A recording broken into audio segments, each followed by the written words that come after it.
Chloe? Oh, I'm just heading out to find a place to send money to my uncle in Samoa. Oh, why waste time and petrol? You can use UP Group Money. You can send money to Samoa and it's really fast. Really? Yeah. Can I sign up online? Yeah, it's really simple. Sweet, I'll do it now. Okay, bye. Bye. Sending money to your loved ones in Samoa has never been easier with UP Group Money Transfer. Our service allows you to transfer money quickly and securely from the comfort of your home or anywhere in New Zealand. Your family and friends can conveniently pick up the money from over 40 villages across the Polo and 𝚟𝚒𝚍𝚘. No matter where they are, we've got you covered. Our user-friendly online platform makes sending money a breeze. Just visit www.upgroupmoney.com. Sign up and start sending money in minutes. We're here to help. If you have any questions or need assistance with signing up or sending money, please don't hesitate to contact our friendly support team at 09558 2896 or 0800 877 328, or visit us in the office at 6/22 Station Road, Ōtahuhu, Auckland 1062. Experience the ease and reliability of UP Group Money Transfer today. Your family and friends in Samoa are just a few clicks away from receiving your support. Visit www.upgroupmoney.com now to get started. Hey, is it true that your company can help us save money for our trip to Samoa? Yes, that's right. With UP Group Money's partnership with Vodafone Samoa 𝚘𝚘𝚢𝚘, you can save money while you're still in New Zealand. You'll need to register with UP Group Money to receive a Vodafone SIM. Once you have your Vodafone Samoa SIM, you can start sending money to yourself through your UP Group Money account to your 𝚘𝚘𝚢𝚘 account. You can only withdraw your savings when you're in Samoa. Oh, that sounds great and straightforward. Can I do my registration online?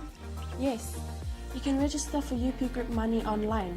However, if you need assistance, you can come into our office and we'll help you out. For 𝚘𝚘𝚢𝚘, you'll need to visit our office to register and collect your Vodafone Samoa SIM. UP Group Money, in partnership with Vodafone Samoa 𝚘𝚘𝚢𝚘, offers you a unique way to save for your trip to Samoa while you're still in New Zealand. Here's how it works. First, register with UP Group Money. You can do this online or visit our office for assistance. Second, receive your Vodafone Samoa SIM. To complete your 𝚘𝚘𝚢𝚘 registration, you'll need to visit our office. And lastly, start saving.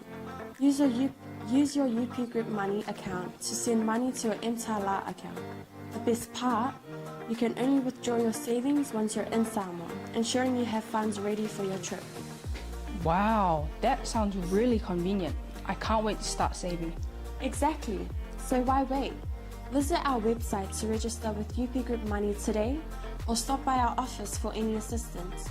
Make your trip to Samoa even more enjoyable with our hassle-free savings plan.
tuolo ya ti oe ye mulama jalu ya pesi ma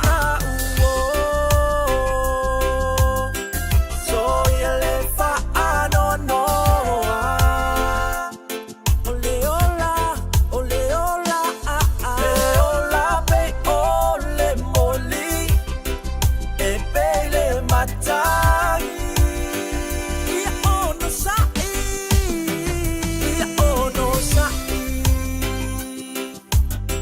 ma fa tu ile tu atotasi una oia ele ai setasi una oie suletali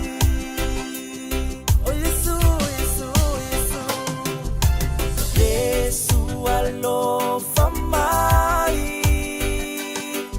ilo unei vai mai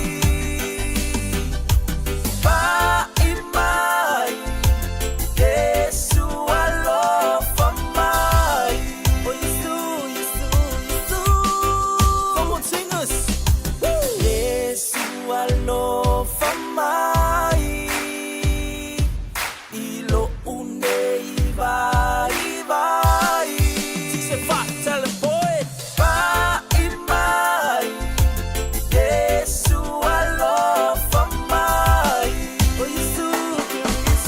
Yesu alo famai ilo unei vai mai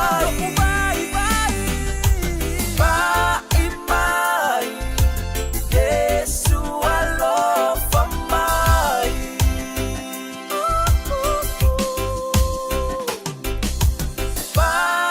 mai Yesu alo famai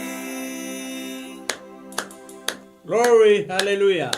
Amen. Glory, Amen. hallelujah. Amen. Ia viele tu nei tu la le fiafi. Ia le manatu ia le afielo leo e fai mafokatau moli sunga i le fatonu Pastor Mike. Ia me se foi le sunga i le ali insinia nei fiafi nei foi tu o le ngaluenga le tua le Global Kingdom TV channel. Ia matou te fatalo fatuai ma le nganga fa alo tele ma le nganga fia tele. Ina ua tātou toi fei loa ia ili nei tū lao leso, ia ma lo soi fua manuia, ma lo le on sai, ma lo le langi mama, ma lo le wha pale fe au, ia mga luenga o le nei aso, pa ia mau sasa moa, o le ale toi o isa mātou whamtalanga, au mai ale pa ia o le atua le tātou te au auna ia e avangari mai, ia se mātou whatalofa, ia ma le toi whasoso atu, ia ili nei tū lao le fiafi, ia ma lo soi fo manuia ma lo langi ma ia ile nei tu la o le aso ia toe fataro fatoi le au fainga luenga totofia le tua ia ile nei tu la ia ma lo te talo ia wase manuia o alo mata mafanau o Samoa ia maise o sio tato atunu o Samoa ia ila to lo fa pena ona au mau man no fo nei tu le langi ia maise Samoa uma ia i tu e fa o kelopi ia nei tu la le aso ma lo soi fu manuia ia ma lo langi mai a te o le au fainga luenga pa ia le tua ia le tino ke wiso uso matu fa fine ile li ile au pa ia ma le au pele nei tu la le fiafi ia toi fa talo fatu ia te o uso matu fa fine ia ile nei tu la le aso ia mai se ia ainga wo mai masani mai la tofo o lo fia pe e muli ta ia pe le nei pol kalame ma nei ala leo ia i tu la fa pene ia i aso taitasi ma lo so fo manuia ma lo le langi mama ia le nei tu la le aso ia ai tato te le yanga ia tu la ile ne fa abo wina o le tato pol kalame nei tu la le fiafi po le manai o le manava o ngaluanga ia e to e fia momoli atu le fa malo ma le fa tai ia tato sponsors ia le nawa to si le fo ilunga o le tato screen ia nawa ia ma ia tato sponsors e pe o company le ngata leo e kalesia ia meso au fai ngaruenga pa ia le tua mai la to uma ia o anga le fo ma anga lofa ia ma fia tutu mai fo le tau o ale tau soina o le nei fo tu o le atola au o le tua o le mato fa mtalanga mo mori atu le fa tai tele le te talo ia matua whaamanuia le tua ia tau pisinisi. Ai le ngata i lea o le kalesia keriso ia mautou au na le tua. Ia malo so i whamanuia malo le ngalue malo le lango ia ili nei fo ia la ata ia mane nei pol kalami ia i aso taitasi. Tu ina atu le vanoa nei sunga i whatonu ia pe i fo isana sau noanga pupu. Ia e tātou tele i whaso solo atu ia ili tātou pol kalami ia ili nei tu la le fiafi pasta.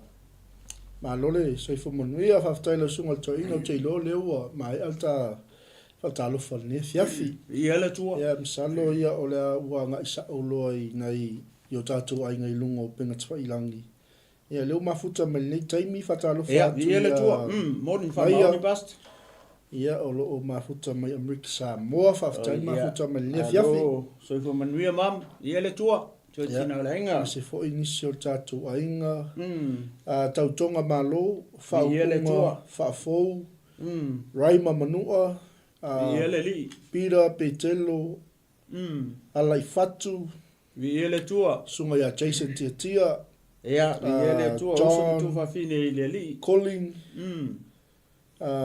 glory Paula hallelujah Kalewati Amelia and Jacopo Name Boala le lua yali a wenga glory hallelujah viele tua Terese my fair viele li fam talala lovi fue loi fupo fa ftain ma futa mai ia viele tua pe foi le tofine ya tu pea John Tulona fa ftain ma futa mai tofine viele tua Jeremia Sosende viele li Sina Julie Kalepo viele tua mafui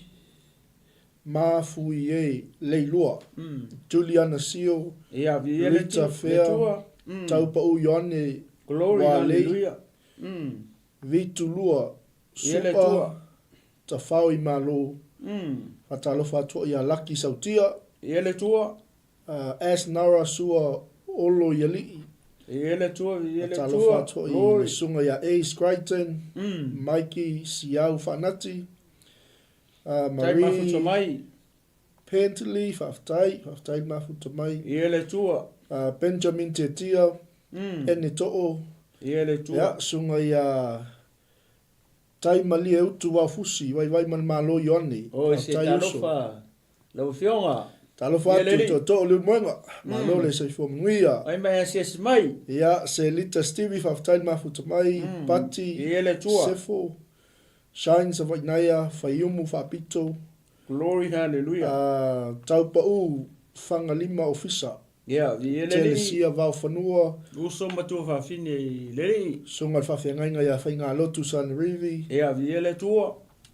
Jonathan tu matai oh hallelujah ia sunga fa fau ia tu maunga fa un seve fa tai ia po manava pasta pele ai ia salo se Itali mai perfect fenunu yava fausia tai mafuta mai ia tai luana nai fa tai mafuta mai fa manuele tu le fiafi ia masunga le engineer sunga ia Kairos oh Joshua era DGLA ia mai de taifu a fio anga o America Samoa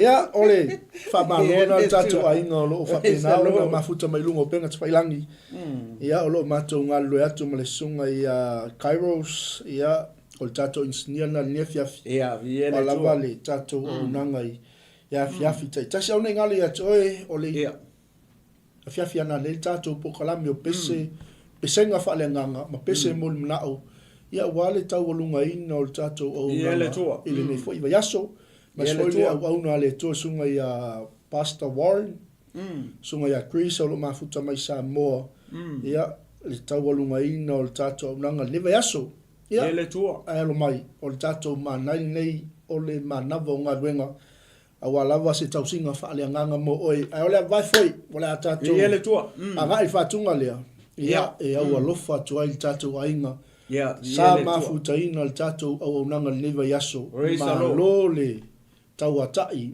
ile tua ia le soa fo il fa utanga male ile li pule le toto ina ia mfai ona iai le anga le lei o le tua malo tatalu malo tapuai ia Maro te talo. O le pese lea mo tātou ne fiafi.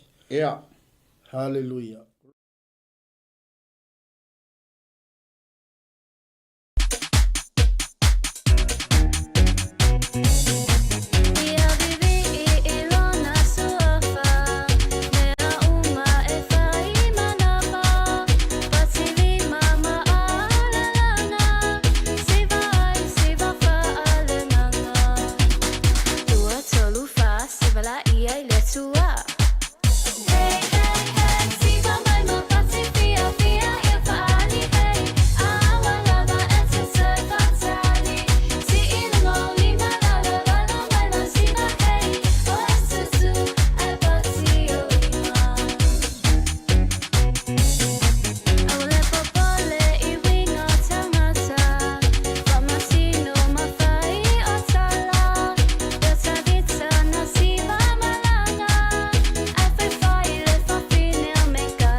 Amen. Manai tele whātunga nei le tino. Manai tele. He mei upo nei whātunga. Ia si ilunga o lima.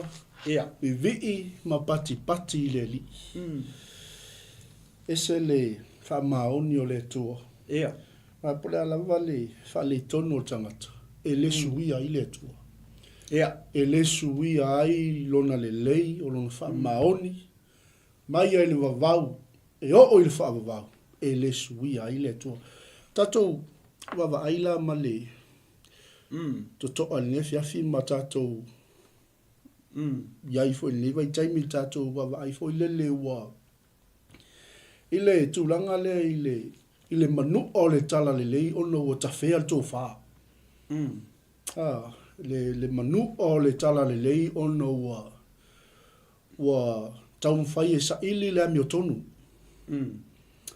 ai matango fien nei whātunga. A tātou I loa mo tātou malamalama I leo lo tātou au auna iai. Iai le mawhai on tātou whapea atu le vai le au ngā oe. Le tātou whapea atu le lima le au ngā oe. Mata le au ngā oe. Nei o tātou umalawo I tu tino le tino keriso. Tātou te o mai, tātou te tapuai. Ma tātou o atu, e fola atu le tala le lei. Ia. Ia, a wānganga o sā mōlo tangi mai ala. Awa te pole ale message le stangata le fola. Ia, viele. Awa foe te whamsino pole ale message le ai ka le sia ma le tali tonu. Ia. Le ase mea wa fisoso ni atua ile atua I te oi. That's your message. Go for it. Amen. Ia, viele tua. Ia, inai mawhai ona Samoa le tunu pele mai se fo itu pulanga o Samoa o lo faifo fe au malinga luenga toi liu le fa to fa la inga toi soa le fa utautanga ma ia toi lava le to o le pule ina i mafai ona fai a mea mai le alofa la unga tala le alofa ina ia mafai ona afia se loto o se anganga ia le tala le o le malo le to mele e mita iane foi tu o tala inga ma le tu o misiona e laua lunga i le foi o nanga le tala le o le malo le tua le anga e o le tala le e launga tasia o mai tangata o lanu mangangana o so o se tu a inga tangata po le alava le talitonunga ia o le tala le o le malo le tua na foi la e la toi tala e tu tala le ya Yesu ia fai mai foi la musalemi ia foi matou Yesu ia o tala le o le malo le tua e ia to tonu tupu tato oli i faolo Yesu Keriso inga la fa wala toi lole fa la tanga o le maliu o le tanumia malonto e tu so i fu man malo mai esem tautia ia moni pe ole le mana io fa tunga le nefia se au ke fo ole ai se me le o mo le vai yasu la se me sa fa ti ai la fo la nga fo le vai yasu ia se ilunga o tato limo bivi tapu wa i fia ile ma fa tai wa le se poto ma se ata mai e na te fa popo le manava ia ma se kupito lo tato wol amen wa na o lo tato tupu sili ia ma la fa lo le tin ia le tu mata mo fi tele le vai nga le o pe o ta mata to ia ta tele io fo le e pe mali fo le la ta fa lo mo fo i ta pe u pule ana e sa mo ia fo le o sa ili ta mata le me ka o le mi ko amen ia ai au ka ko ele ska ko mi ko le a mi o tonu le ka fi mau ia Israel masa e Peru le a miotonu le maua mai le tula fon au ka koe le ska ko a miotonu e ka ke fiu sa ili me ta o le a miotonu le pe ke fiu fo e ka mfai nga ye ngofa o e ma faku sa o a miotonu ma create o sa o a miotonu le ke fiu asia le nga ka ko wa sala tanga ta uma o le o ai le vi inga i le tu a fua la pe o famel salam ele ai se a mi o tonu i lalo le la fa fela ka ko fela le me ta to te sa idia ile mi o tonu pe a fa pe le famia ele a fio pa ia le tu ele se a mi o tonu i lalo le la fela le me ta te o fa fe ona ta to mo ia le mi o tonu ko ke fiu ko ke le mafia ia le o ta to va ai mai se ari to tonu o le tino ke viso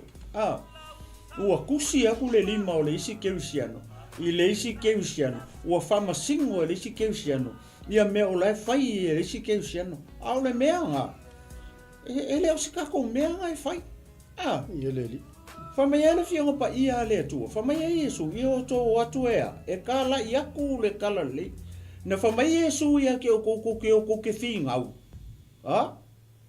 le se po Yesu fa penga fa me ia to wo kala i kala le mo ko ola ku ke fi ngau po yo to sa o me fa penga le fa me le fi pa ia le tu ele fi nau o na le tu a faila o ngai ke o nga mai ngai le ngai ku o le ko vingi le tu a ko o nga fa le au na mai o ina au na tu ma o i au na mai le si va nga le i au na mai le si va nga le i ai se leanga o tātou lava o le tino ke uso.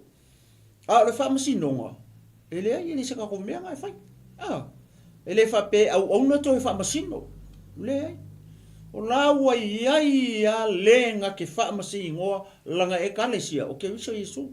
Leanga o le kalesia le o se kalesia maua. E le o se kalesia se tangata po sisi, po se perfecta, po se aposkolo, po tu lou le fa nga pa ia le tu ele se ka le sia le a se fai fe au le ka le sia Yesu Keriso o ila to le o to tofi e Yesu la ko ke ka inga le o le ma moe la o po Yesu mo fai a petu ia kausi e fa fanga ia le o le ata na.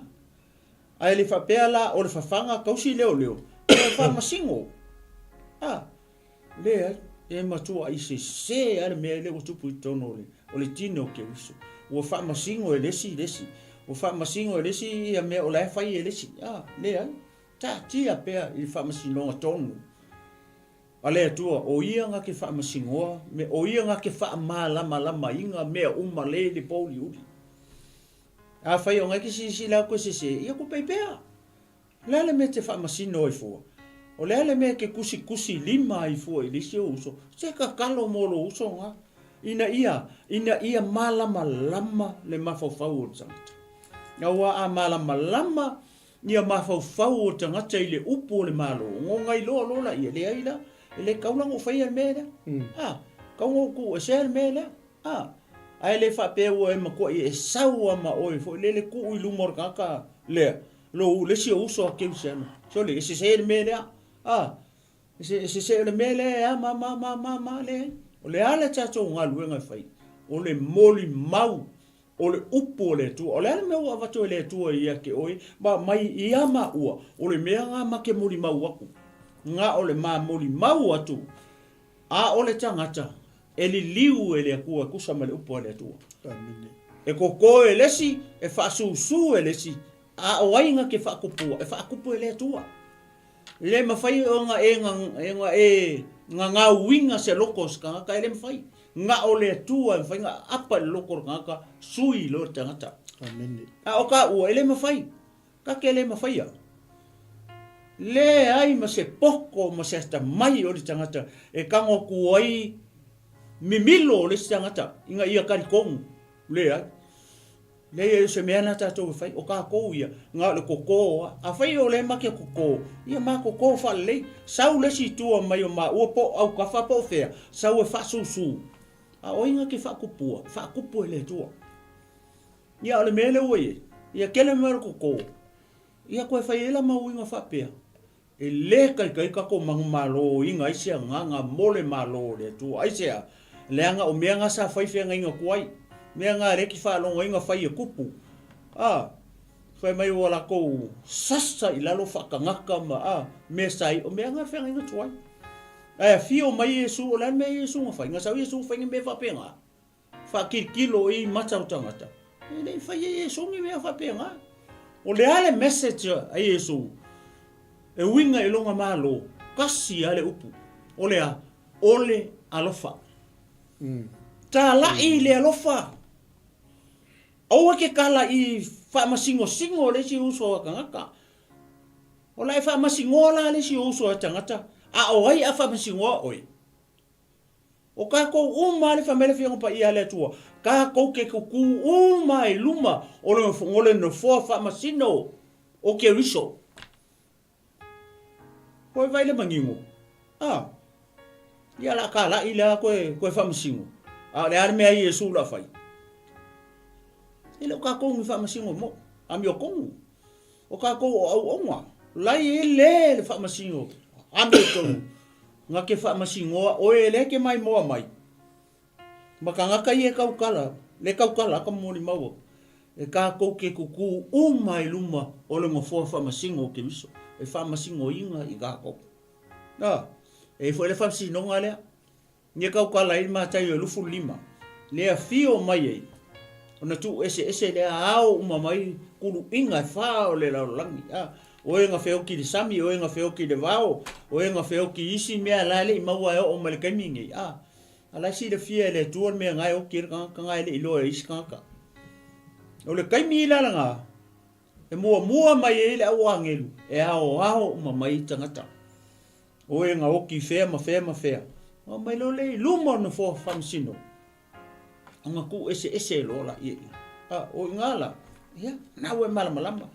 Fai tau na to tonu ole. Matai o lufu lim. Ole fiafi ne pe ole o ma matama. Fa pe i. Le mele ka o le ami tonu. So le ele se ka ko ami o kon. Ele se ka ko ami o tonu. Fa mai ele fi pa i ale to. Fa mai pe feta i se. Ole ka ko ami o kon e pisi e pe ole ia afu ole mai. E manongi le anga le ami o kon o tangata. Ko ngā mio kongu ngā le whai e takata. Le mio kongu pispisia. O le mio tonu fo le ngamuleanga. Ai tātou te whawhetai. I lo tātou alii o Yesu ke iso. O longa maliu, malonga koe kū. Mai le tunga mau ma le oti. Leo wata ua mio tonu wina ai tātou. Ina ua tātou talia la. Pe a whai ka koku. Te talia. Ona alea. Ona mau ai leo tātou a mio tonu. Au ka koe lesi ka koe mio kongu. Kau ke fiu e sue. Kau ke fiu e whai lea mea, ma lea mea, ma lea mea. Ma whai lea mea, ma lea mea, ma lea mea. Ele mau esi ka koe mio kongu. Ngā o Yesu ke riso a. Ua ta ua mito nuina i tātou. Pe a ka koukalia. Le tau langa lenga ka penga Yesu. I le sā kaulo. Kamu mia, koe kū. Ora ngā. O i ngā kau ke mau e tātou ua mito. Ao se upu whape kau ke ngofo ma kau su esi ka koa mia kongu. Le ai le whamai i sei e pispisia le mia kongu. O e leke mai moa mai. Marakanga le kau kala ako. E mangu leanga le mia tonu o le tangata. Pau ara ngā me ka ke moa i. Le mia tonu. O le tātou ali i o Yesu ke riso. Le ua ta ua mia tonu wina ai i tātou. Ia peo leo pule a pasta foi le leo ua mata atu whapea. Pei foi singa u whapopo. Ia na tā o le le tātou si ne fiafi. Male ngā whalo alo. Vi ia le tua ni tū la le fiafi. O ni ma whama o ni le sau noanga fo ni ne fiafi. Vi ia le tua. Te iloa le ua manino lava ia le tu la au at fo ia tātou pokala me ne fiafi. Ia mo tātou ainga. Ma sortino ke riso. Ia le li. Ngā lua lava tangata ia i le mea lofa. Ia le li.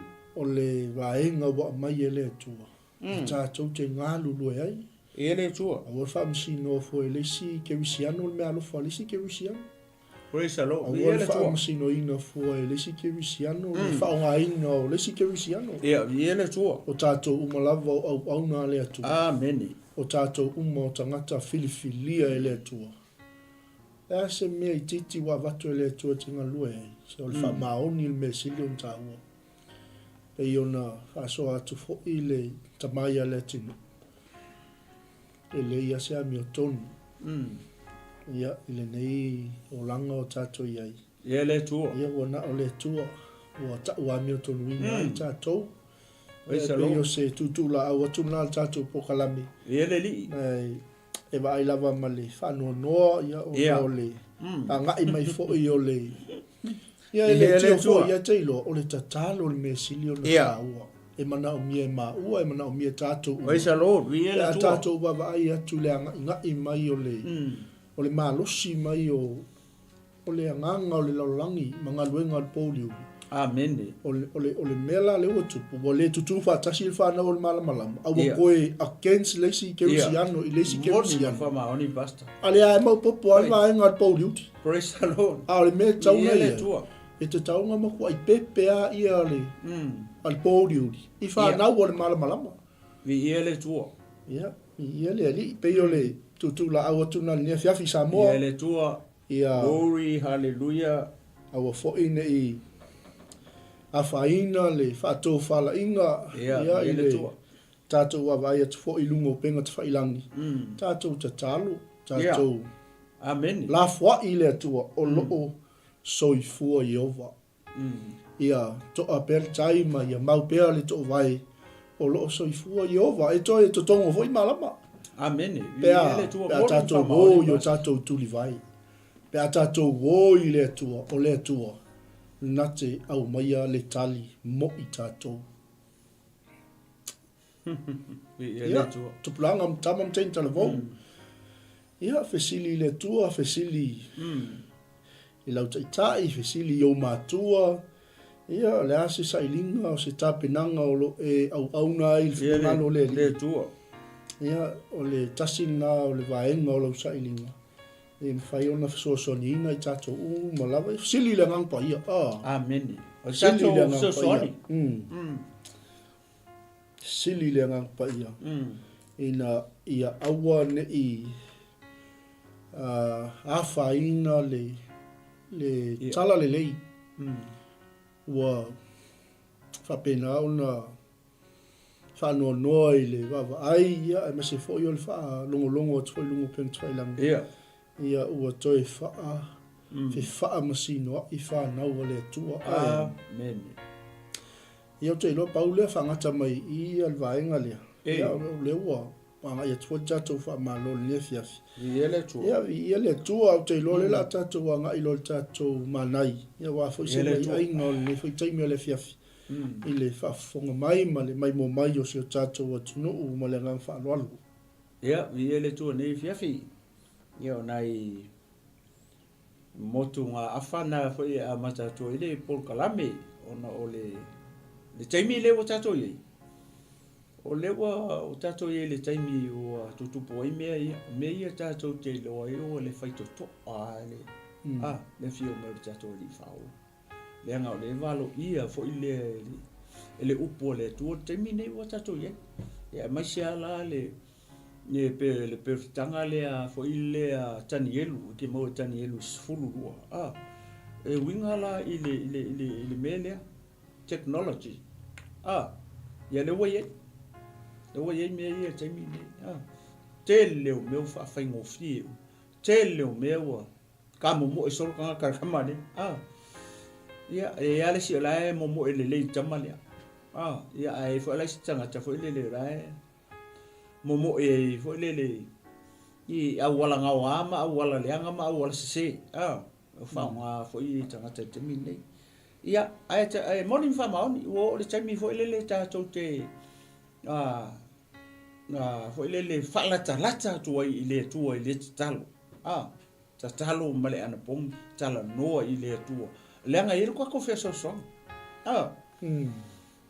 o leanga pa ia o le tato fe so ni o ia e so sangi mai a ole ke mai mo mai le fiafini ia mama ua fo a fa mai ala le nga pa ia ta u le mele ia ta e konka ia a fa mai fa le nga pa ia ua ia le se me le ta ua ia fa pe nga fo le mo mau le tangata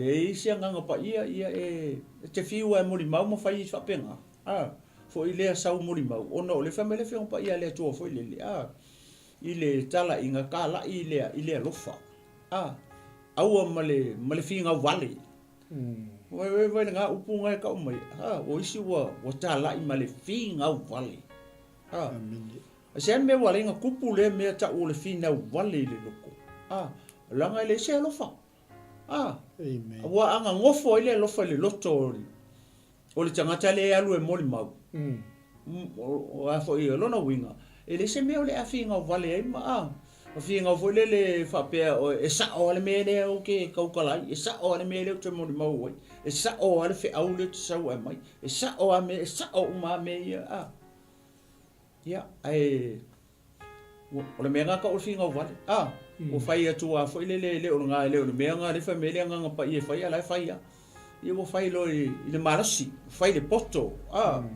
le que o família le tua ele perfeita alu fai se papelu o ka penga se papelu alu fai le manu longa lu o se papelu ole is a warrior o ia le koa o ia le fika ora ma koa au malosi a tangata le kai mi o longa kala boma e fa si la le tua le fa penga fai ngo o nga luenga le tua o le ale mele la o fai le manu au si la fia le tu le ma fa le ia se papelu he's a warrior fa penga fo ka ko o ka ko ma fa fo o mo ko poko o ke le me ma se me wole o pe fo linga mai fo le wole manga o mia le so angi le tu pe o fo linga fo le batatu ma fa o ke le ke sheno fa penga e fai ala ko meo o depende ala ko iala ko fa pe wa tama mai wa popoko wa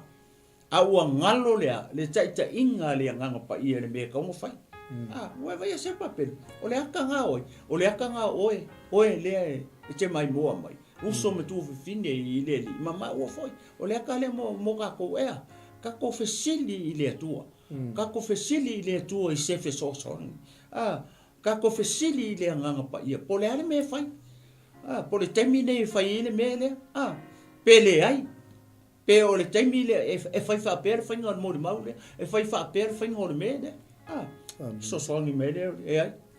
Tio papelu le ai. Ele o le marosi. Ele o le fika. Amen. Ai o lo uanganga. A faila le nganga o le tua. Le kala inga. Ma le moli mawinga o le ngo Yesu Kewis. Ma le tala le lei o le malo le tua. Oka. Ke wa ai le sapo e tangata. Pea malama. Ia male au wala le mamoli ko le mamoli ko lalo. O le mamoli ko le alofa, male file mu. Amen. Ele o fa malo sia. Awa ole taua le ka winga ngi. Male malo le tua. Ele fa pe ngar ka winga. Ele ka pe o ka workingo. Ele fa pe nga. Ole taua le. Ka ke o lalo. Inga ia kako mang malo inga nganga o tangata. Amen. Kau ke kau winga i le alofa. Ne kau ale kau ke kau winga i le taimi nei. Hallelujah. Ia le kau ale kau kingo. Ia le kau ke vai pa fanga. Pa pomu pa. O lai le saka ka feoki. O le tala le lei o le malo le o le tua. E se ale venga. E se ale venga o le. Inga ia lave inga ia mauangi nganga mo le malo. Malo ai malo le tua. Ale wala le kau ke ave. Kau ke ave i lalo. Kau ke ave le nganga o le tua. Ile me le fa singo me le nganga o le tua. Malo ma mai ke fa pe. Fa pe le lua ave nga ole message le. Inga ia lave inga nganga le o. Lave inga nganga le o. A whanora e tangata e vaku se awala mawalalo. A vaku i lea lofa. Male le whinga vale. E le whinga ua. E le wha mano sia. E moli mau atu whai atu tangata e whai melankari lea. Iwa lea. A whaku. E moli mau atu e kari e ka vi e lea tua. O le kaimi ngā o tangata nga. Lea la ai e kari e. Ke le loa o e pe o e alu. E ke kāla i maku i ko ingi whai ko. Pe o ma ua ma pasta. Amen. Ua malama le lei fo ele whainga o le ngai mea o le tala i. Ele fo sia. Ele wha maio sia. Umanga whaila o message. Whai atu tangata penga ke fia kalia i le savali. Penga ke fia kalia i e su, penga ke fia kalia le upu a whamai ka sau i ele. Penga elu fide mo wale. Ele wha malo sia. Kongo i ke alu. Le vai aso lea. Sau lesi ka ngaka ka lai. Malanga message. Kalia i lor ka ngaka nga. Ai le fa pe o le ka ko aku lo ar kamingi fa malolo si le so le merea o le melea o ko le ama melea le ele o le au wala nga ka ke avea ia le sa vali male tala le o le malo le tu ka ke ave lalo o nga le on ka ko e le lunga ka ko o lunga ia nga pa ua lalo me o le principle o le malo le tu amen ai fia mangu malo ia alu lalo ia upo samo upo feme mai samo upo mai ko kongu o le fiong pa ia le tu o le principle o le malo le tu le nga ka o Yesu ia ile ava se petayo nga o mai malanga fa nga mai ia ngofo i ia le nga fa singo e Yesu le wala fa ia e fia sili le malo le tu wa ia e fia kau kua ai le fa pe ka fa e sau fa malolosi au me tangata le ai o le malo le tu e fa pe ngar kala ina amen ele fa manusia ele fa i finga vale ele fa i se fia poko ele fa i se malosi ia le upo perfecta le upo le tu perfecta ali e se papel Fai a se papel. Ele on malos. amen Ele o fica. O lo wa o talai mai le nga o le tu. Sa mo mo le uso le fingi. O le nga. amen Ko ke o la lo. Ko ke mo li ai la lo fe o malo le tu. Nga la via inga le o nganga. Ona yo tatou tangata. Ia mangisi ka ese ko ka ko. Pe le o mata tu fapea ia ai ke kali kon e link le mele mata no tu fapea i le kusi le anga o le kusi le ma me ka mai o apo inga le apostolo Paulo i longa kali i pele fa le nganga o Timoteo o sila fia le apostolo o merkemi e whakaungu o e longa whasalanga i le oki. Nga leo o encourage ako le apostolo longa akali san ia whapea ma whapea ma whapea ma whapea ma whapea. Me malenga e ai mai e kia o whailonga ma wawenga ia nga e ai mai me ia ngō whaia. Ia whapea ngā o nga e whaia. Le ngā ruenga le atua. Leo e sa ungi ma e ka penga e kia lue whai. A o au. Wai ui a te au le tausingi onga. Amen. O upunga. Lela ma pasta pese si me te fia saunoa. Ia lela tau e whai tau tatus. Ia mananga whao. Amen. Ia vi ele tu a mai sau popo. Mai sau pati vi ele tu ne fiafi. Le tine o kewiso. Ia mara fatu tu ne fiafi. E maua le whamalosi i le tusi lena mai e na fifo i lea o le lua le Timoteo. An ma tau pula e lua, le la ma tau tatan noa to e nefia. I ele tua ia a tonu o le la tau mwhaifole le ia uma atu i le fiafi ne ia. O mate fia mata mai lele i le whaipule sfulu. Ia se i whangata i lalo. Le la ma whaitau atu foile i whaipu ia ma whasoa atu i lungo le lenga. Ma ngai ale ma whasoa tu whapena. Ma te taritala noa tu i lunga o le ves. Ia whawhaingo fie. Ia na tatou malama uma i le upo le atua. Ia peo se wala le lewa whasosani mele ngampa. Ia ma ua. Ia ma te whasoa tu ai fo ia. Ia le tele o kusi ia tele o taimi. Ia lua Timoteo mta upe lua pasa whaipula e se fulu. Lea ole a ta whaitau wai. O le sao e nga. Ia. Fai pasfulu. O le lua sole. Ia fai pasfulu. Ia fai tau ngai le lalo fai tau me ia le la fai tau no wa matatu ai le pasta fa bea.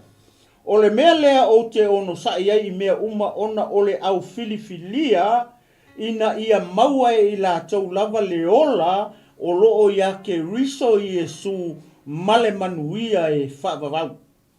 O le upu moni le nei, au wā, pe a whai tātou te oti whātasi mai ia, tātou te ola whātasi foi mai ia.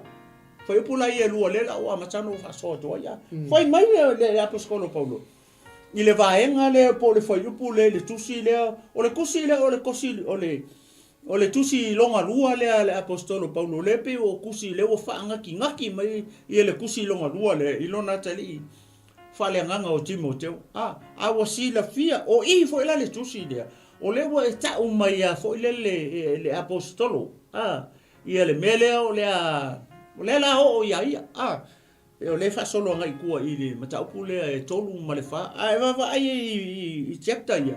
E kele o fa maunga matustusinga le apostolo le kokong i chapter ia. E fa kakaua i upu e apo i longa kali falenga.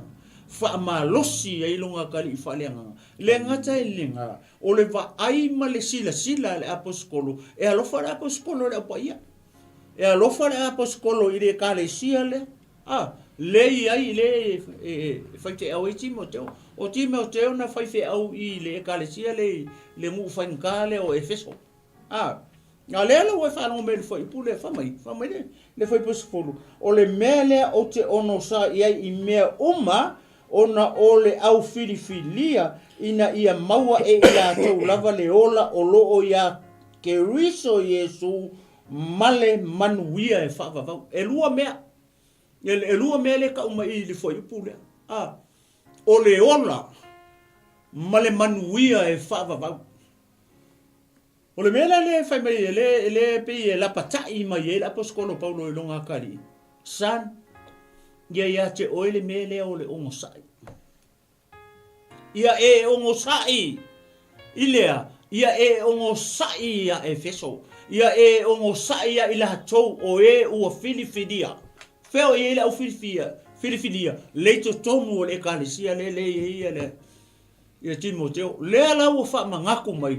Lewa a mai o se upu foi lea lu ia le loto o le tali fa le nganga o le apostolo o ngala o tangata filifilia o le atou ia lewa ia lewa nga lu e totonu o le ekalesia le ala fa mai san akali ia e ongo sai ia e ongo sai le au loku ia e ongo sai le ekalesia le ase fe au mo o e mai tato ia olea ongo sai ongo sai le si o so akerusiano ongo sai le si kinga ongo sai le si kama ongo sai le fa ngau le si ungari ia ongo sai fo tanga tau le tua wa ele kai mi e ke ika ini por kalame po ani me ala fina ngalo ia le tanga tau le tua fa ia ele fi ai oi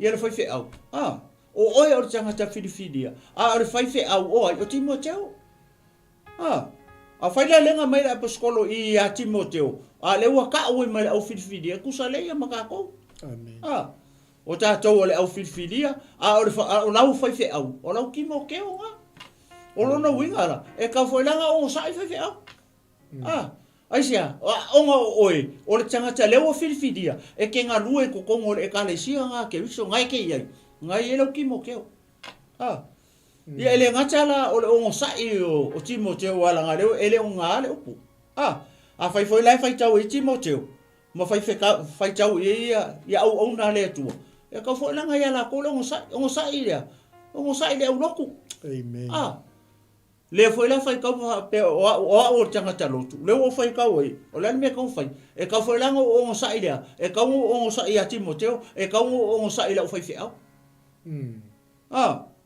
e va e opposite le ia le upo le tua mo ka ko uma ele fa pe o ma ko I feel le fai fe au o sa ia oi ma ko I feel Timoteo o sa ia oi ia ala fa ia me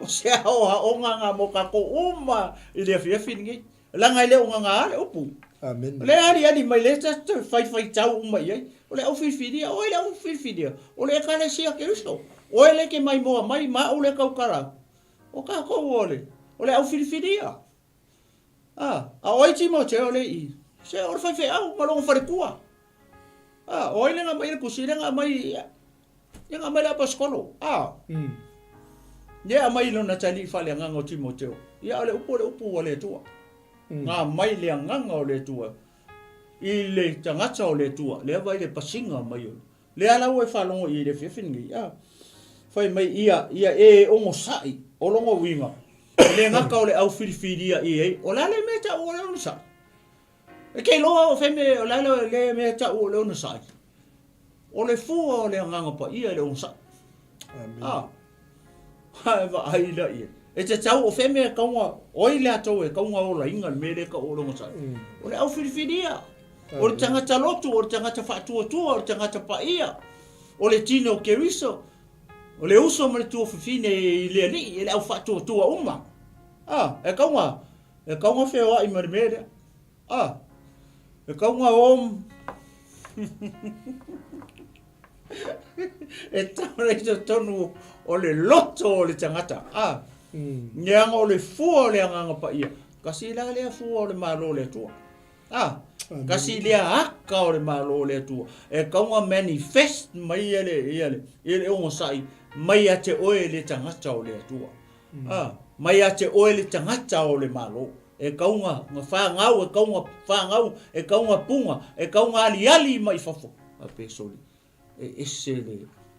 ese le loko maua lalo tangata ki ngā sole ngā whai e kala leanga ka o si solo whanau ai para ua vale whai tala leanga ia ese le loto maua lalo le ongo sai le whapale pale oi o oi tata Filifidia ia mati mo teo masa pa ke ele tua nei fia le ala we whalongo ye e lua la mea whai mai ma ia maua ia o tou ono sai I mea uma ona ole au Filifidia ina ia maua e I lātou lava leola ina ia maua e I lātou lava leola o loo ia ke riso Yesu o ile ola o le ia ke riso o le ia Yesu O whele me le ngā lue tatou. O le ngā lue tono o le ekalesia. O le ekalesia e le ekalesia dea. O le ekalesia Yesu. O Yesu ke riso o le ulu o le ekalesia. Ngai ke ngā lue e mo ngā lue e ma tatou ngā lue e kong. O lona winga. O le ola. Le ulu o le ekalesia. Oi. O Yesu ke riso. Mea la le o tusi mai e ma apopo. I mai le apaskolo I lona atali. I le au filifili. Po lona atali. Ona o le au filifilia la. Te le au le au filifilia. O le ola o lo ia Yesu ke riso. Male manuia e faa vavau. Oi. A Yesu ke riso fo. Kau ke le maua se ola e faa vavau. Mase manguia. I se si mea. Po sesi kangaka, po sesi ngoa. Kau ke le mau se ngoa se kupu. Kau ke le mau se ngoa se perofeka. Kau ke le mau se ngoa se apaskolo. Kulou le au whaingalunga pa ia le tu. E ke le mau se ngoa se whewhe au. Le mea tau o le ola. Male manuia e whawau. Kasi ale ngoa kau ke mau ai kako uma. Le whalongo longo mai le fiafini nei. O ai. O Yesu ke riso. Amen. Lewa e whalongo iai. Lewa tusi mai e le apaskolo I longa kari. Longa kari whaleanganga o Timoteo. Ia, vi le tua mai sau pati. Ia, whamale, whaepusukas, whamai. O le upu moni le nei. O le upu moni. Tasi lea winga le mea kau o le upu moni. O le ale upu moni. Le fasili e ia. Le olifo i nga whamasingoa e Yesu. O pi lako. Ai, nga mea kau upu moni. Ai le kau kala Yesu. A tono nau e sila fia. O lana me tau o le upu moni. O le upu moni. O Yesu. O Yesu o le upu moni. Whawhenga kako ilo. Le kau ke ilo le one su whawha upo e ono. Whamai a Yesu. O au nei o le ala. Upu moni. Upu moni. Male ola. E kolu mea le. Sau noa Yesu le whakau ia ia. O ia o le ala. O ia o le upu moni. Male ola. A le whamai I lalo I whamai. O le upu moni le nei whalongo le e. A wape a whai tātou te oti whaatasi maia, tātou te ona whaatasi ai foi.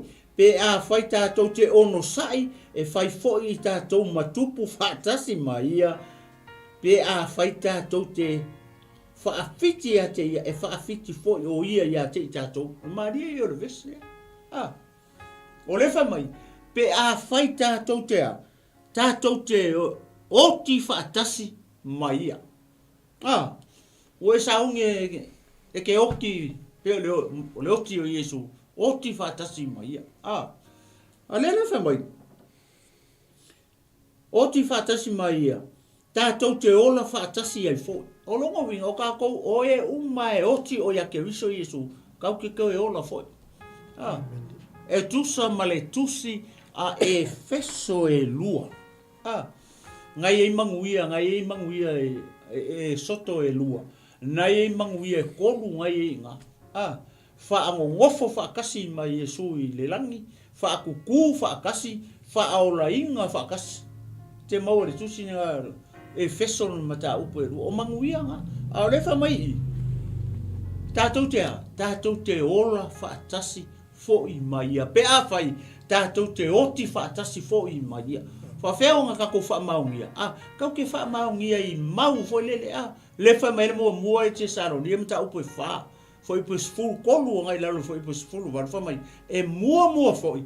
O na toe tutu mai o e nga oki o I hake riso Yesu. E whawheka ka nga oki e leo I Yesu. Ia. Tō nga whekau le whionga pa ia le tu. Taria Yesu le whiawhinei. A whai o le te mai moa mai. Mai whalongolongo me le upo le tua le whiwhingi. Le lopo loa whiawhini. Le lopo loa whiawhini te taria I le upo le tua. E le se maa upo. E le se upo se loku langa o le upo le tua. O le loku ia o le awhi au. O le message. O le message o le maa lo. O le atua. Le nga sau le kupu o le maa lo. Po le atua le tino. E ala I longa alo Yesu ke iso. Le nga sau ka pengar kaulanga. E maa ngalo oi ka kou. O le a tātou me e whai. Nā o le tātou talia I le wha tua. Ndara o e whalongo I. A whai tātou te oti whaatasi mai ia. Tātou te ola whaatasi ai foi. Kau ki koe ola whaakasi ma ke riso Iesu pe a ole kaimi foi lea e kau ke koe ku ai a ole toe tu Iesu o Iesu ole whakai ka inga ole toe tu ma le ola lenga whai a Maria Marit o ia o au ole toe tu ma le ola nga wo oki la ko ngange o Lasalo e o mai I fa tu Iesu o ia ai le kan kom nga va ai la ia nga kau ngu upua pe a fatu tu ma ka ko le nga va ia o sa fa Lasalo mai ko ngor ma o Iesu o ia ole ulua I toe tu le anga koe ku e mo nga koe ku mai Lasalo nga ai koe oki a koe oki muri ere o ka ua mai la fiong pa ia le tu pa la ke min koe oki ia Lasalo ai ole ata fa ta oto o Iesu e kasi alanga maliu kasi lang koe ku complete uma me le plan le tu ai va ia Lasalo ia mele ku poi nga oki nga koe ku nga ai mo ki ngoa nga koe oki na to eu ti foi Lasalo ile kingo o no winga la le tu wala salo o merkai mingi se yo or kai mi le fa me le mo te salo ni mata upu e fa long o ai kadinga ma ile leo le pu mo le leo le angel sin ilato nga oki o ya ke riso Iesu ai le la longa le au fa nga le o li fo ye se kulo le nga o sisi la ko o e lunga uruma ku aba mai ngu vai la va ko vai la o fa ngai va ku ing ele la longa le oringa ngai sia le nga oki ele o ia ke riso o Iesu ia lela o sa lela uma tu le fas fai tau le en tu lo le ia pasta fai mai lola ia I le vai a fai ia pe a fai ta to te ono sai kasi la le mea o ai le fakau ia I longa akali e kakau anga o ngako o sai kau o ngako o sai ni Timoteo ia vi ele tu pe a faita tote ono sai e fai fo I ta to matupu fatasi mai e fai fo kako o sai kau o kele o sai kako le o sai o rongo winga e kele se fesidi kako pe ale ia ta to le mele ole ono sai ta ua tele ono sai ole fu ole anga pa ia le ono sai le ko kele ka o le mele ia pe o Iesu nga ono sai ia Iesu e alu le sa tau onga ka ko ole sikanga ka maka ukie le ka ua tonu ole fionga pa ia le tu ole mele ka ole ono sai ko malo ke le pose sa vai ko malo ngo ia yoku bas ke kau sila fian me sa ka malo nga pede oi yoku oi o fea ya akari yo me ngare ka o mele ngo yo awata o no yoku ala va awata o na lenga mo fo in meleng kai ngakusai yo pu mala salu ngako yo kivo ai tu la ile aso ilia il pu ole tu amen ma le aso ilia ile ia ale leo le anguchi haleluya waisalo amu ia la ulinga amu ia votau amu ia foi la toua o talia Iesu amen fai mali fa ola yo la tu loto fa tu o ilo de maliu ia vi ele tu pas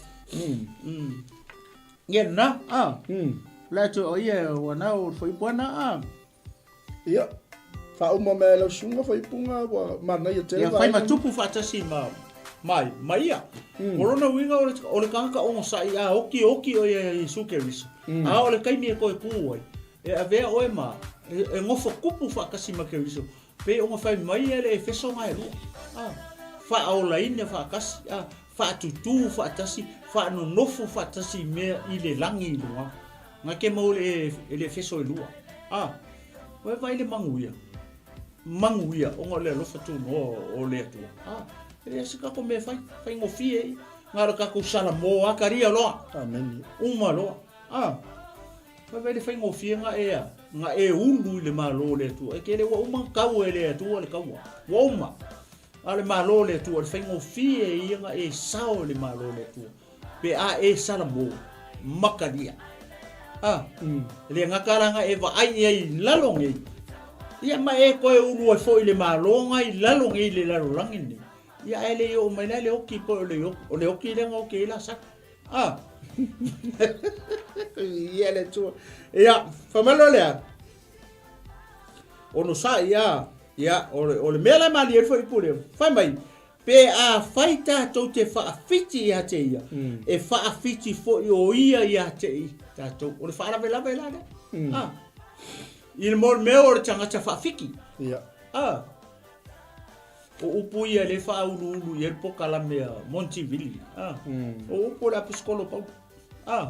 O yo upu la piscolo i longa kali. Le fa mangaku mai a Timoteo.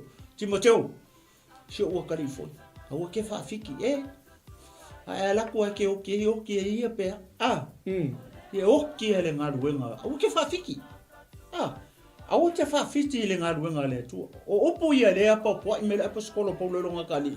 O si le fia le apostolo le ala la oki o lo le apostolo a o le ala o fa ma losi mai i lona tali si le fia le mai lo le apostolo o longa kali le nga ke fa au winga le ngaluenga le tu. Amen. Le ala ma ngai upu a kali au ke fa fiki au ke fa fiki lo o le kaimie ke fa fiki ai fa'afiki foi mai Iesu ia oe. Oe vai. Ai a fai e te le fa'afiti. E ke aluaku a au e oki ai. Ia e mauti noa. E ke koe ku. E ke koe ku i le ola e wha'avau. E ke koe ku ma vea oe. Ma vea oe ma tupu. Langa leka o mai i. Amen. E a vea oe ma tupu. Fa'atasi mai ia. Vai.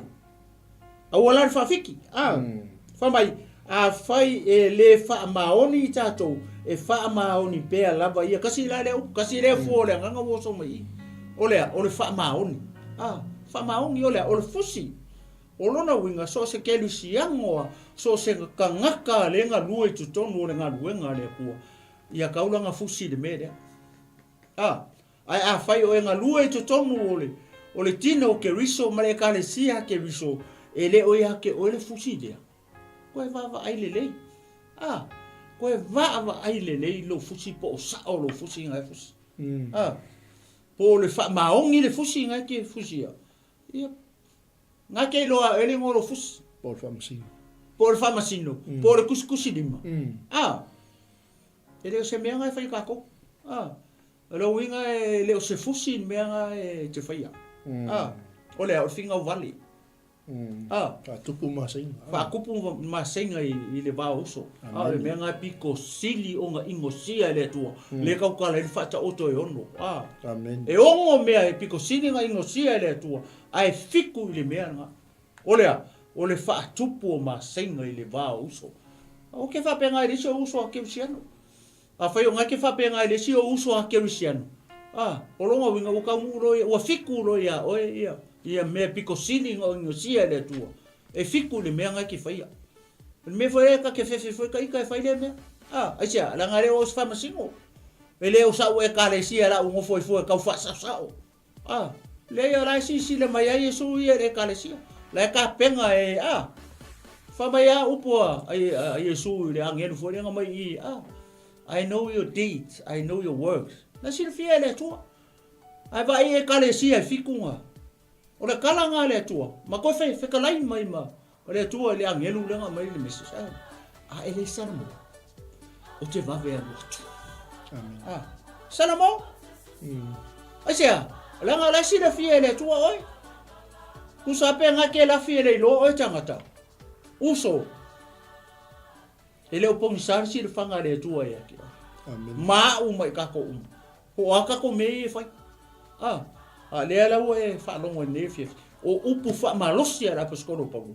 I lona tali i whaaleanganga o Timoteo.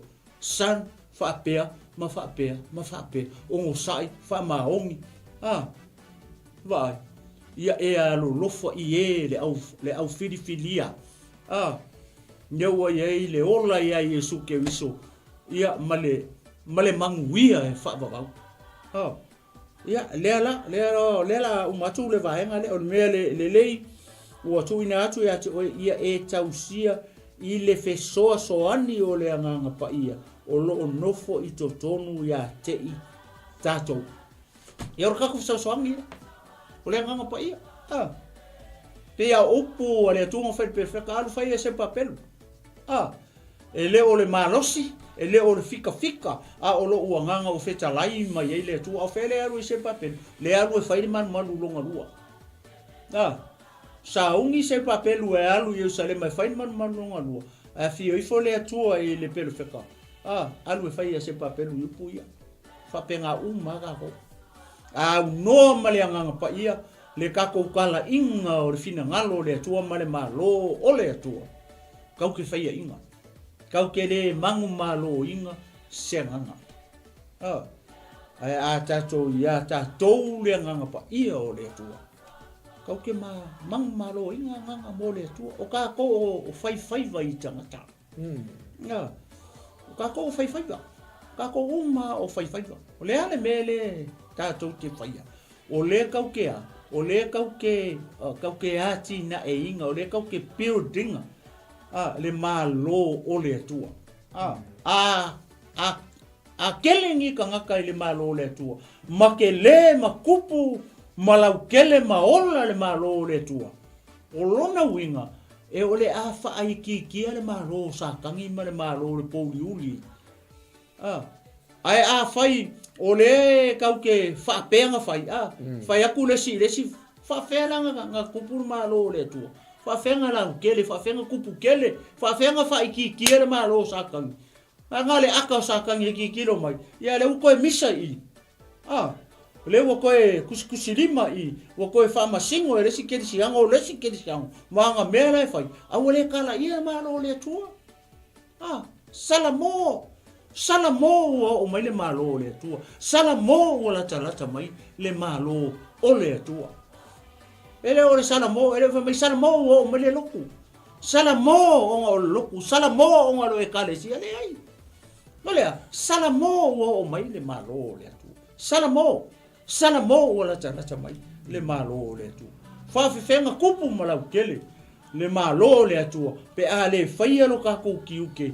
Ma wha mangaku aku ia oele ke mai mua mai, ma ua le ma ke kufa ma aku ia oko, ore kako ngaru wenga whai ko kele. Ole ako la au ole atua, kau ki kau soa whakasi. Inga ia kupu kele ma ke le malo lai, ole atua, inga ia whai ki kia la le malo sakang, ma le malo, ole po uli.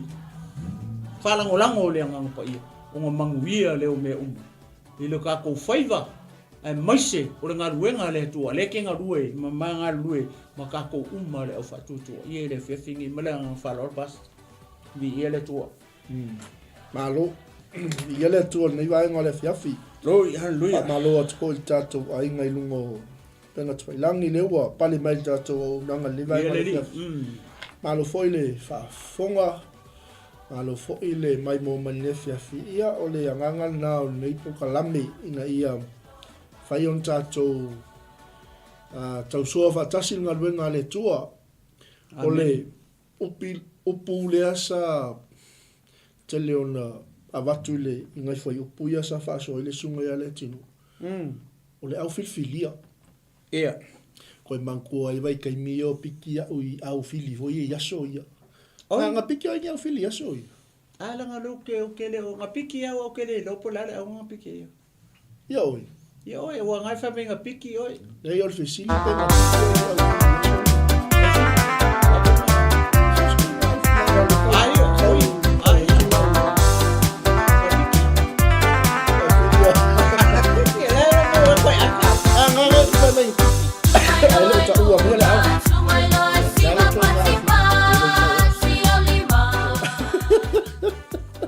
Nanga re kukusa me pasta, ke no me o le ka ua ko.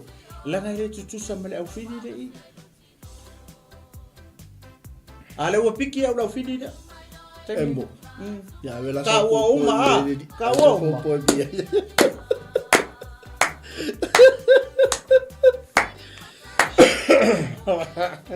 Pai musu ari lau sunga to ina ri fa ilo ri au ma. Ole winga fa so ma le tutu la au nefia. Le anga ole au ngani le amale ai oira le apostolo. Le fai mai e lona tali o Timoteo ole mea le au te ono sai ai. Amen. Ina ia maua le au filifilia. Le ola lo ia ke riso Yesu. Amen. Male manuia e fa vau. Salo. Ole winga la tala ho le pe ua. To mana tu vai taimi o piki au fili. Yeah. Le anga le sa tatou fa so le so na fi. E le fa pale ina ilato. Ua filifilia. Pe ale ta alo e tusa maltula fo. Ai fia man malo ia e fi nau e tusa matula. Fi nau e tusa matula fo. Oro ia le mau le malo. Le mangu malo. Pe ale kalo se u fata cha ia. Pe afa peke ka alo ngare sana ole au ia o. Olona winga ia ole au fa ia inga le au. Ngare sala kiki over sala siko ia fa ia inga ile asia langa lai ke ka alo le tusa male tula fo. Ke le malama i kula fongo. Ia se sikunga apas. Ia. Ka alo lai tusa male tula fo. Ai va ai tu me ongo sala. Yeah, stay away from that. Amen. Ke ua mongi pon se kolu le si au ia. Ia. Ya vi le tu. Don't do it. Simple as that. Yeah. Don't do it.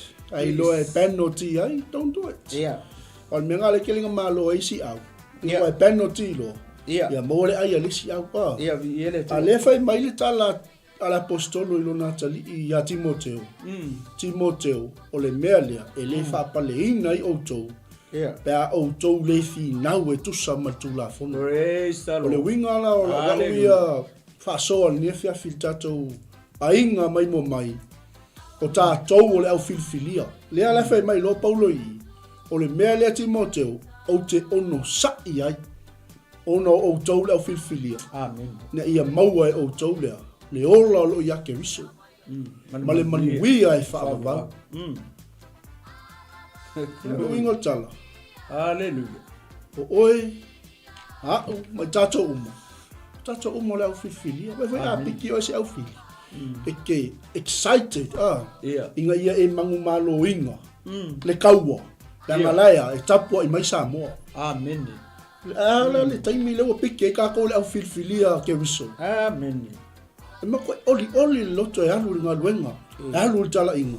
Langalaya tapua ia mai e. E le ngatau na yo tatou tua Yeah. o na yo tatou waunga tamana mua i malai ringa luenga. Yeah. Ai Yesu lale nofo mai le au tamatau o lon tama. Fautua mo le au filfilia. Ka penga umasela ngolna le fiafi. Amen. Le ala ka ko nga i lola i lalo fe upules fulmalfa. Le wale wo mo fa so sunga le tinu ule. Fa upo se fulu nga i fulmaltol. Amen. Fa mai lo le Paulo ya Timoteo. Ia e fa manatu. Ya ta ilato i mea. Matau tino i lumo le li. Aua ne ilato fe fina wa i upo ele ai se au nga. Wow.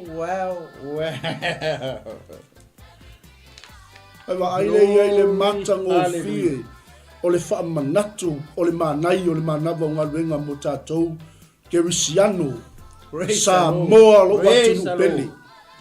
Lea. Amen. Umau fai mai o Timoteo. A fua e wha tolu pe wha luanga. Mention mai e le apostolu le onu sa. Amen. Lea sa loi. Ia e wha manatu ia te ilatou. Lo watali Timoteo. I mea ia, matau tino i lumo le li, aua nei lātou fefina wa i upu ele eise au ngā. A tātou wau i tala inga, tātou te le fi nau i tala inga. Amen. Ai, wha asese ina ai, o e wha alongo i ai. I ele li. Amen. Ole fai te tengala na ole. Hallelujah. Moli Ole ngā ruenga le au filfilia teimile. Alanga ele ngata e tupu ai masai. Ia. Tupu ai le fe vai. Amen. Tupu ai le fe misa. Amen. Tupu ai le fe fa amanga lo. Amen. Ona olea. Olea la e fa longo e mai la tau o lo fa longo ia. Le karikongo e lo matangata. Amen. Amen. Bi ia le tua. Au o finga, paisa lo. Ia kasi le mau. Te onga. Fesilingia foi nis. Pe se mau kuspa ia fe me le finga o le upo le tu. Ya vai kasi le mau le fa mau ngia. Ele finga. Ele au na le. Finga au na le tu. Timoteo fa manatu ya 𝚟𝚑𝚘𝚎𝚘. Ma tau tino I lumo le li. Aua nei lātou fe fina wai upo I le se aunga. Ai faa se seina ai o e faa longo I ai. Pe vai le ai. Pasa o la vekala mai e kele mele o I. Ole faa fita uli le le wo kupu ngai. Ole faa fita uli le wo tupu nei to tonu o le tine o ke wis. Ole ma ngai a foi lele ole mele wo ta kalangoa I maka faa soa I. O whalongolongo foi ma whaafonga foi ia le tino ke wiso I le ngefia. I ole upu mo tātou uma. Ole upu mo tātou uma. Ole ale uinga, ole ale me le fina ngalo I le tua. Awa kau ke fingau. Fe fingau wa ia. I mo me le awa. Ole mea ngā lewa tupu. Wa fingau tangata. Wa kalango mai lesi afai ole si ka le wo sisei ia le mele iwa oso mai lea olea oso mai lea malonga poko oso mai lea malonga iloa fa makala mai ole mele le wo tu ale fa mai ole fe fina wa I mea e le echa nga olono winga afai le wo kako va ai ku kupu me fa penga kako fa ngalo kako ku wese ole ase me ka ke fai ngika kako fa mangalo ngakai kako kakalo I le tua inga ia fa pupula lao la to mata fa le nganga leanga o fua ma me o fai tangata o kele e wala ko faia ia me foi le tino awa makua I le ai mase nganga o le tua o tangaka umai mele le wa la inga fa pe ia wa fa masingo le si des ma fai aku ole loa le ole poko le ole aka mai le ole mele le si le fia esko inga le ma ngai le mele sa ngo mai ska ma le ma ngai le mele fa mai ska le ma ngai le mele fa mai ska mai fai fe au le o vai ale ma ko mangingo le o ka ke fe finga wa ia I upu ma mea le shaunga ia pensa unga koe fa popo pasta ma ngai ai o le mea le ngor mele le wa kupu le wa tupu I tonu le pang fa pe kupu se sime po kua ko le kalesia ke iso le wa kupu ko le kalesia ke iso ai sia ma fo mai la ai sia ia ke le se a fo se o onga e kaunga o kangaka inga ia malama awa malama lo tangata I le upu le tua ia nga ma ngai lo le fa ofi ia le tala le o le ma lo le tua pe ngo mafai e ave la kau kere ave fa pe nua awa kau ke fiu e fai e le ai masei o ka ko fai vai mau kau kere mang malo inga se nga o nga ki nga o le nga ika ma le mea le oso I foi loto tangata pe ava ai mea ma le awala le ke approaching ai kangaka I le kala le ma le mea ngai kisi la fia ia ila le nganga le tua fai I le nganga o le tua ele o le malosi ele o le fika ele o le poko ele o le akamai ele o ke le o lo fai longa e ma fai e onga fa unu le upu I loto tangata inga ia mangu malo inga se nganga ia mo le malo le tua pasta vi ele li amen mai lola io o le apostolo Timoteo ia e tau mawhai na ia avea oe male ua fia mai iai le atua amen o le whai ngā luenga e le eise mea e mai na te vai tonuina le upu moni. Well. Glory, hallelujah. Aua ne I whewhina wai upu le ise au ngā. Yeah. Amen. Leanga ia, I whaasese ina ai leo whaalongolongo. A ia e tau mawhai, ia a vea oe ma le ua fia mai ai le tua. Amen. O le whainga luenga e le aise me mai. Na te vai tonuina le upu moni. A ola le taimi e le whaatu munga le ngangapa ia te oi. Amen. Ma le mamalu o le tua e ufi ai oi. Ma tātou uma. O le ale koe inga ki liva ke ki liva i le upu o le tua. Ia, e ngoto unga I fina ngalo le au whaalongolongo. E lātou te langona le fina ngalo le tua. Amen. E lātou te a. E lātou te talia le upu moni langa e leo se upu o se perofeta. Amen. E leo se upu o se whaife au. Praise the Lord. Tu lau au na le tua. E leo upu o se tangata. Amen. A au le upu moni o le upu a Yesu Keriso. Amen. Le ala fe me l'apostolo. Me leo ke on sa ia Timoteo. Ia. Inga ia I loa e lau filfilia. Amen. Yesu. Amen. O lo ia Yesu le ola ma le manuia e whalwa. Praise. Mai lola ia. A ia e tau mawhai. Ina ia a vea oi ma le wa fia mai ai le atua. O le whai ngā luenga I le ise me mai. Ma ngai a kere ni mele. Hallelujah. Ia le unga tala. Hallelujah. Pe te tui lumo o tupu. Pe te tui lumo o alii. Pe te tui lumo o se whai ngā malo. Praise the Lord. Pe te tui lumo o se whala potopotonga. Pe te tui lumo o fili. E le ko yeise me I whaalawe la veina o e I le fionga le tua. E whetalai mai loa nganga. E te tautala tua I ma le alofa I tangata. Amen. E te whaasoa tua I ma le alofa. E E le aupa ia ma le au whaatua tua. Amen. Ni ia le atua. Praise the Lord. Mai la ia. A ia e tau ma mao ma upu le anga ma le lea o ngā. Awa e tupu ati li aile a mio wha le matau. Amen. O ala tau upu foi e a ati. Pei o se papala. E iai ume nio ma fili leto. O ila ua ia, ua se le upu moni. O lo whape ane. Ua mawai lava le toi tu. Ua whali liu e se ai nisi tangata. I le whaatua.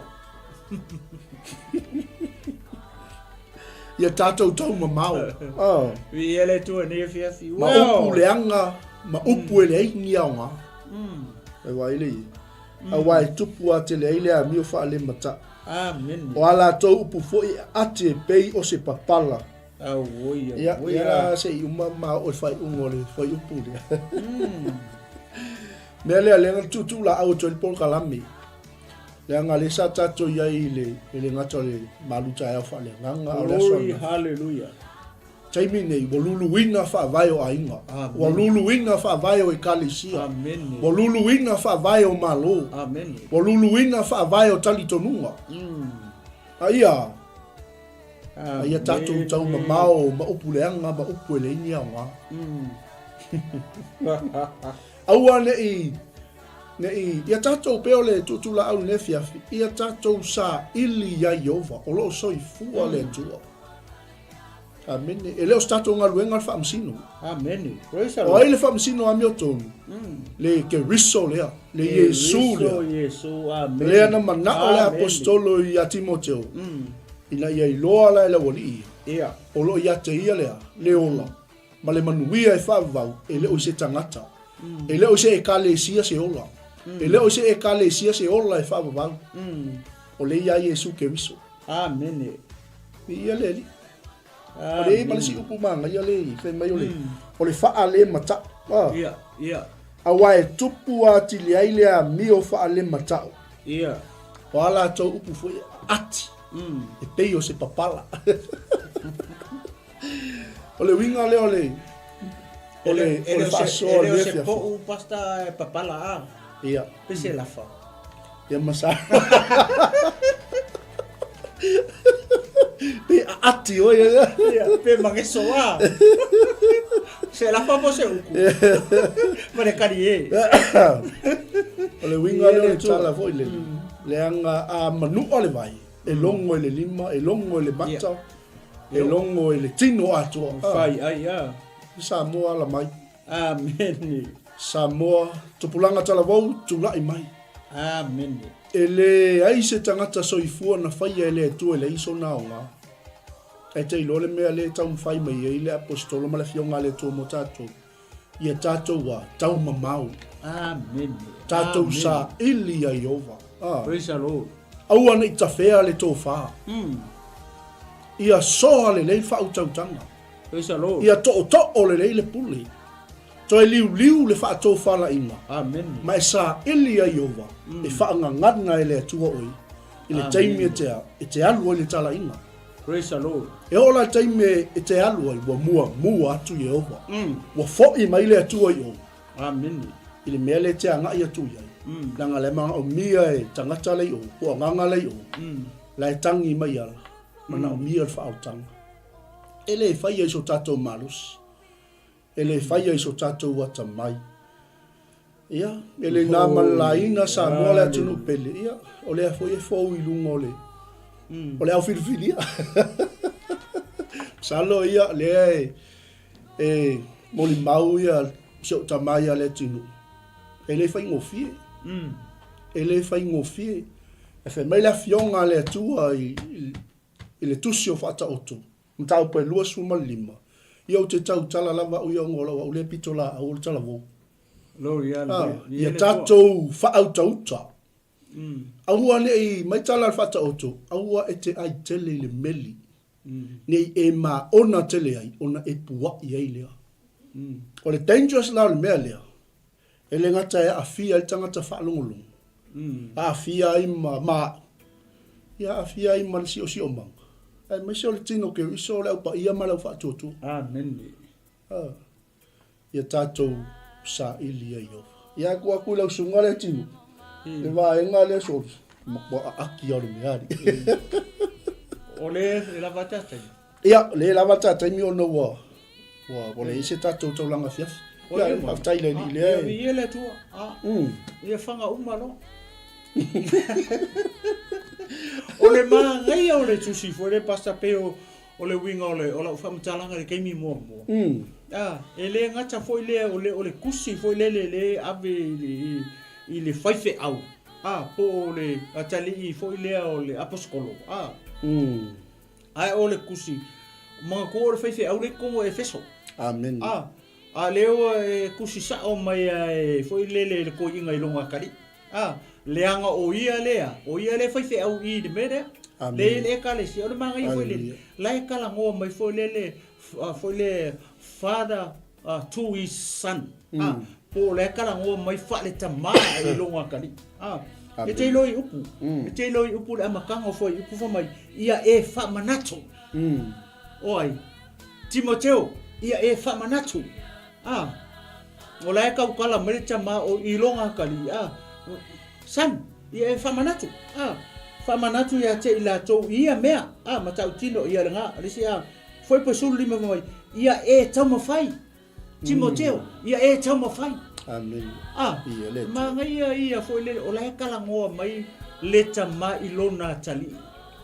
Ise fautuanga, ise whamanatu. Ona ole ngalu. Wenga lela alu le tali. Le whea ngai ma le tali. Ole ngalu wenga le tua. Le whai mofi. O le makua i ko akele o le auula le tonu e fesko. Pe o le awe mai le kuse whako pe kope mai. So o mai a kuse e lua la peskolo. I lona hatali. Langa le wai loa la peskolo. O le wala kala kamarika i me umalonga ola. Whaatau nu o lona whaasalanga. Ai ia mautu le upu a le atua. I le mawhauwhau ma le loko o longa kali o Timoteo. Timoteo, kau kua ngā ma oe mele. Timoteo, kau kua ngā ma oe mele. Timoteo, kau kua ngā ma oe mele. Ke lo wai whainga. Ia e whaamanatu. Ia e tamo whai ina avea oe ma leo o fia ma iai le tua. O nana mea kakoi whaia. A kaku le whaia se mea e fia ma le tua. E le fia ma le kua ia kakou. O nana mea leo la pata ia. Ia e tamo whai.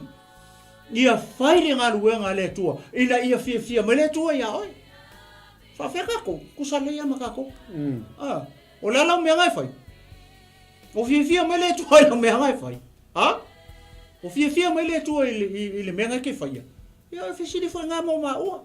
O fia mai le tua i le me le ma ke fai. Ah, ia tali le tua. Ah, le nganga ma le loto ma o lalo pe o ave le tala le o le malo le tua.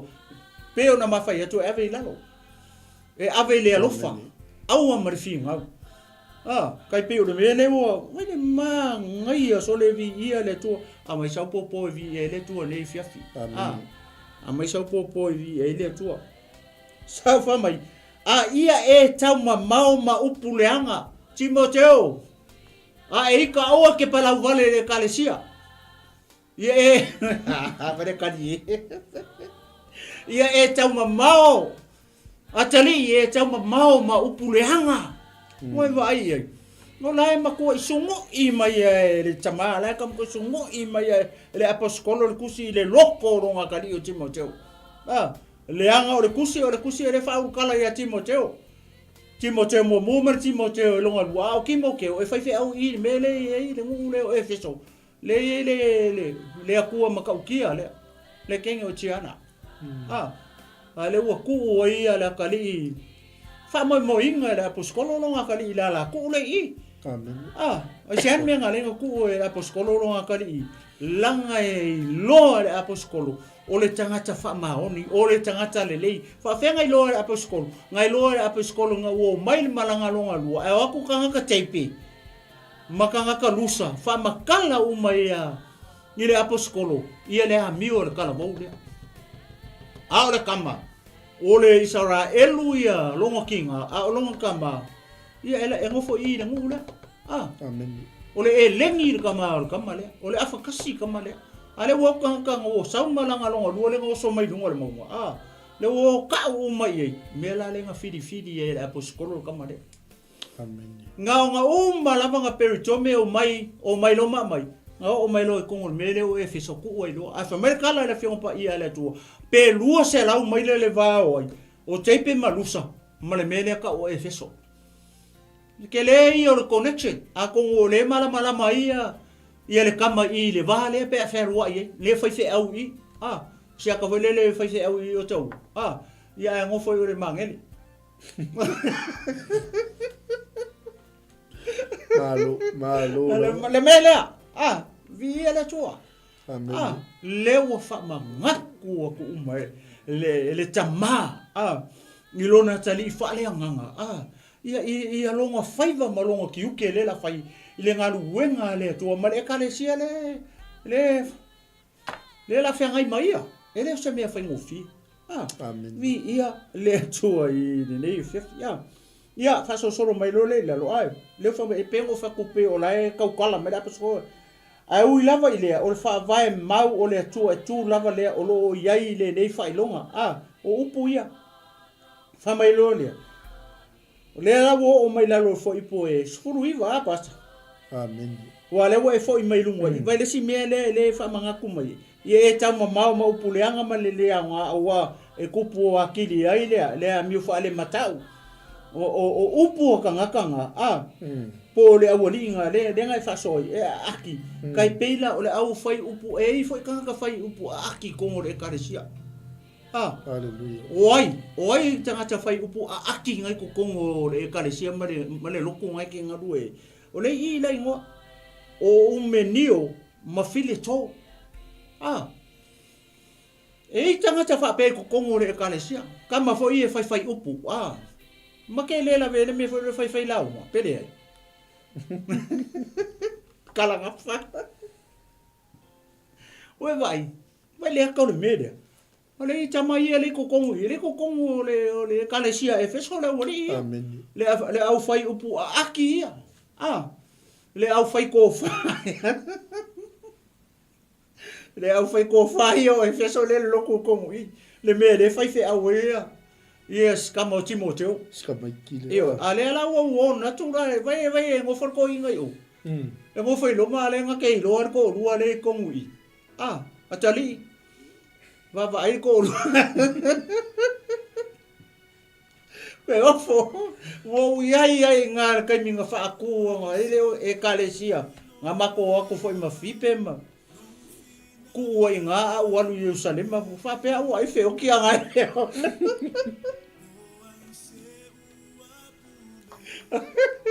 le ua kau mai o ia o le loa le aposkolo o le ua kau mai le aposkolo i longa kari i le ula ia le au whai upu le au whai upu aki e le whamai pe papala e le pe o se po ua e whamai so solo i a whai ngā kamai le makau kia mo le malosi mo le upu mo le kala whai upu leanga whai kala leanga whai kala whaakupu whai kala sese mo le mau pepelo o mea manga ka o upu e leise au ngā upu e leise au ngā a kala mai le ngawhanga usu mai e leo por kenyo singa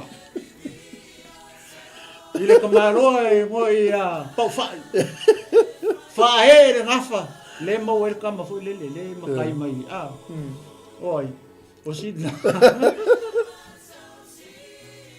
a mai sa po ia le tu ne ia nge upo le tu le fa mangaku mai le apostolo i longa kali i o Timoteo e fa solo mai lo le lalo ia fa mai o mavai o isira upo la ia le makua i ula le wali o le wali le ngala o kala i mera fa mai o mavai to tu mai kasire o kasia upo le wali le nga se he kangaka amen o kene kanga o se upo ia le ula ia kasira ia o upo la ia le makua i au mai i luma le apostol vai mo fora apostol i luma ai lo mai upo le fai e makau kia le nganga o le tua le apostol le mo foi o la mo fora fa pui ai lo mai upo mai no ko o upo la ia mai ia mai a upo la uria o ma vai tu ua faali liu ese ai nisi tangata i le faatua amen vai e kupu ko kongo le karesia ke uso me e ai a tangata faapea na ko ke faia ia upu foi lele e o ngo ese ai tangata male karesia ke uso e o ngo se ai tangata i ko wenga ngaka faapea karosia ele o yeini umenio mani file to ito tono le karesia ke uso ni o atu kula ngo ka koi o le anga e o ina ita to me se foi oe le au na le tu lo le fai fe au le fe fini ia sila le i to inga tangata fa pe langa le sai ko rua le ko i a fai le sai ko i ko e fe so lo winga e o foi tongo le karesia nga kinga due ngai ke kai i to inga tangata na fa pe e vi ele tu mesa pa ke vi ele tu nei fi amen tama yo la ua ia o se le o pulmon o vai o se le o ri o pulmon o se le o pulmon ia o ri ia male mela le o ko ku fa mai o ma vai le toi tu pa wale le tangata le o fa kai ka inga po le o wa i toi tu po le fa ka inga nga o le mea ta o le toi tu o ta to le Yesu Kristus ia au tangata peng fa mele fengo pa ia le tu ala mo boy mai punga ma ele io ola le so le kau kala te sa ile fa long oi tangata la mo boy mai punga ma ile leo le angin si di male pu le tu ko ako ku mai lo la me so pa te vi ele tu ia o le sina o le la aba ia o ma vai tu ai ua o le si mai ai ui lava i lea o le faa vai mau o le tu lava le o lo o iei le nei faa ilonga ua si la fia le li i ona lava tangata a toa malea ia o ese i le a mio i leanga i lato uma oe tau le suafa o ke riso le a ku wal faa vai ele o ave se a le faa vai o le a ku wal faa vai o ai o le tua o le ale me le faa vai e lo tatou watu fa sa mo fa vai ile atu amen o le fisini le fiafini o ku mau le fa vai o tu mau le fa vai o sa mo ia e kali oe o kere kalia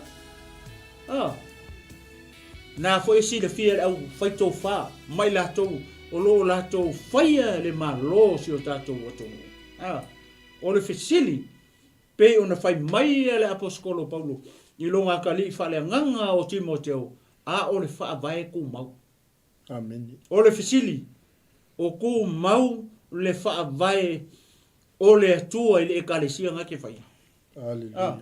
O tu mau le whaavae, o tu mau le atua. I le ngaruenga le atua ngake whai. Ia e kali la e oe. Ai maisea i le atou tu rou o au auna le atua. O le fasini ngā moka ko uma. Hallelujah. Amen. O ku mau le whaavai, leo whamera Apostolo Paulo, le kusi reu a mailo ngā kari, Timoteo, e le suia a le whaavai, e ku mau a le whaavai, o ai, o le tua. Lea la, i ele tua nei, a fiafi e maisa paki vi ele tua, e tu mau a le whaavai, e tu lava lea vai, e ku mau, e kua, o lo i aile nei whailonga, o le whailonga. A ku mau, ma mausali, o le whailonga, e kua e le mwhainga vesesis. Leo whamanatu mai e le Apostolo i longa, lona tali o Timoteo. O le whailonga nga, e ku mau, e le mwhainga vesesis. Amen. O le whaavai, o le atua. Hallelujah. Vi e le atua nei fiafi. Pamai leo la ia. Ua sila fia e le li i ona lava tangata. A toa malea, ia o ese i le amio leanga i lato uma o e tau le suafa o Keriso. Ua sila fia e le atua. Ona lava tangata li ki mo keo. Ua sila fia e le li ona lava tangata tali. A toa malea. Leisi malesi mea lea. Ia o ese i le amio leanga i lato uma o e tau le suafa o Yehova kali o oe leke kaua le suafa o Yesu Keriso ko kongo le karesia lea ia e alu ese ma e sola ese ilea le mere ka o le amio leanga. Amen. A fai o oe le te tau le suafa o Keriso Yesu i ko kongo le karesia e feso i to tongo le karesia leke ngalue ia e sola ese lai me sola ese la ia sola ese la amio leanga. Ai le fa pe kau le suafa o Yesu Keriso ai ka alo i ngā le amio leanga. Le ai e mako i se ai o le mea nga alo fa mera Apostolo Paulo akali e ku mau le fa vai ai e sola ese la ma le amio leanga o ele kia le ke fai fe au i le ka kaula nga e kau ia le suafa o Yesu Keriso i le au roku matangata o le amio ka ua o ka so amio le anga kari o le mele le o fa mangaku ko ia o Timoteo ia e sola ese le amio le anga ese langa o ele ki fai au i o ele ki fola le upo le tu e kongo loku sola ese e va ile ma ngai o upo le Apostolo o upu fa malos o upu to fa manatu o tu ai e encourage ai longa kari ona ole ngā luenga ale atua. Amen. Leo e whaalongo i ei male to to'o i le fiafini. Whamai rona ia. E le ngakalanga o laisi la fia e le atua o e akari. Ia e sola e se la. Langa o ele ke kau ia i le ngō Yesu po le suafa o Yesu i kokongo le kalesi. Sau lola ia male fo i upo e lua se. O le mangai ai o le fo i pule. O le fo i pule. O hi ka ki loi. I tu ai ngata. Amen. Le kokongo o le ekalesia a Timoteo. Amen. E komo. Kele ekalesia mo koi. Komo ele sofi. O lo makukua o ko inga o kalavou. O tupulanga foi e. Lewa le kolisi. Le yung meske. Le si kupulanga lai lunga atu. Laua fai ainga o fai poipo o isi laua ka penga fai la ko fa poiponga. Ora mako i kumua. O le kalesi o mako i kumua le lo. Le la fa pe mai lo la upu le Apostolo Paulo. I le kusi le lenga mai lo ngakali o Timoteo. E fa mangaku mai la ya Timoteo. Le ku ainga tangata. Le ko kongu le lo ku le fai fi au. Le fai te au. Fa la mo fa e. Fa mai foi po lus fun maleuno. A Elena o ipu auro maipu a rio ua le fale tele. Ai fala o lei. A Elena o ipu auro ma rio ua I le fale tele a o ipu la au kolu ko inga ipu lei ko kongo le fale kele o fele lei to tomu le kalesia ke viso lei ko kongo le fale loku lei to tomu le malu o le tua a elena o ipu auro kasi ma ipu a rio lua ua I le fale tele a o ipu la au ma ipu o mea ua fa ipu le o ka o mai fele le to tomu le fale kele le ko kongo ma o le kalesia ake riso ia ipu ia o le ipu auro o le ipu o mea o le ipu la au la le si ipu la au ma le ipu o mea o le ipu auro o le ipu a rio o le ipu la au ma le ipu o mea fai mai lora e fa ko inga ipu le kongo I o le ala winga o mea ia o le o fa kusa mai ia tangata le ko kongo o le fale kele po tangata le to tomu o le kale sia Timoteo ne o fa makala mai foi le fa kusa I mea ka o le ipu auro o le ipu a rio o le ipu la au ma le ipu o mea le fa mai e le nga o ipu auro ma ipu a rio le ko o la hi foi la mai si ko inga ipu ia o ipu la au ma ipu o mea le ko kongo fea fa mai le ko kongo le fale tele fai mai lo la I o le foi ipu fai mai o isi ua tau le leia o isi ua tau le angaina o le mea la le me mau le mau ipu ia ipu e fa le kongo I a le kau ke le iloa po fea kongo ipu I e fa ipu le fa mai o le tau le leia langa e lua I ko inga ipu le kongo I e fa ipu ese ipu I e fa a kiri kilo ia mio ipu ia po le ye me fonga le function ai ipu ia fa e lua me le function ai e function I le tau le leia o isi ipu e function I le tau le anga ina o lona winga le e pongi sa I po fea lao fea ipu ka le leia o fea ipu ka le anga ina o le ama ipu ia o le ata o tangata le kongo o le kalesia le ye le atari o le aposkolo vi ia le tua fa mai lola o isi ua tau le anga ina o le nei ai se tasi e fa mama ia te ia ai nei mea e fai o ia maipu e tau le leia ma ngai ia o le kusinga le aposkolo e leo ia se kusinga foi le aposkolo fa pe foi le e fa mai se ipu ia fa pe sole o e ipu la au mo ko ele anga rose o e ipu me rose ko le va kenga lo ko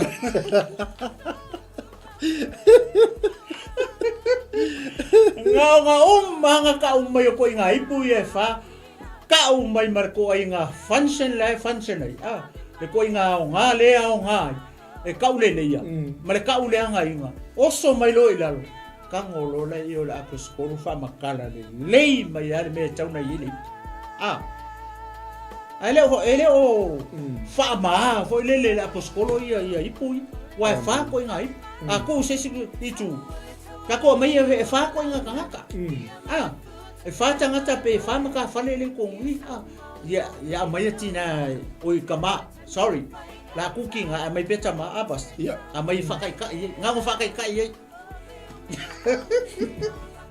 e fa ia tamale ko le kalesia ia o le kama auro o le kama o mea o le kama la au malales maritama o mea ngai e fa kama aki kilo la ese uma alelo o so mer foi pu lalo mai o manga ka o mai pu ia lefa mai oisi e tau le leia oisi e tau le anga ina ale lo la po fele le kama ka le leia o fele kama ka le anga ina pe aka ko kula i tangata al mangai ia le nganga o le tuang kusi awa angai loe ko inga ia o sesi o lako lo inga ia lu da ko chita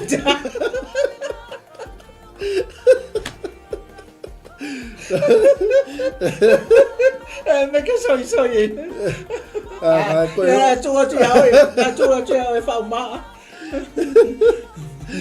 So ko mai lalo lau. Ele tua soi ani. Fiu Paulo koe whakali mai ki mo ke o le se lo kuari. Wa ka pelo ku. Wa fasi e ipu ia fan. Ele tua ia mesa popo ne fia ele tua. Malo dong sai, malo chapuai, malo le fa fonga foi ma si le ne fia ele tua. Amen. Ya la amata tu lo suma tas. Ya. Mai ole nei. Ai se tasi e fa mama ia te ia ai nei mea. Ya. E fai o ia maipu e tauleleia. E fa asaina. E au ngā fo'i mo le alii. Ua saungia mo ngā luenga le lei uma. Le ala e moni le mawha maoni le fai upu le lua se fu. Amen. O le ipu auro, le ipu ario, le ipu la auma, le ipu o mea. E lo fai mai paulo. O le auro e tau le leia. Ya. O le o mea po la au tau le angai. Le ala si mai lo e la apostolo i fai mai. Ai se tasi e wha ma ia te ia ai nei mea. E whai o ia maipu e tau le leia. Wow.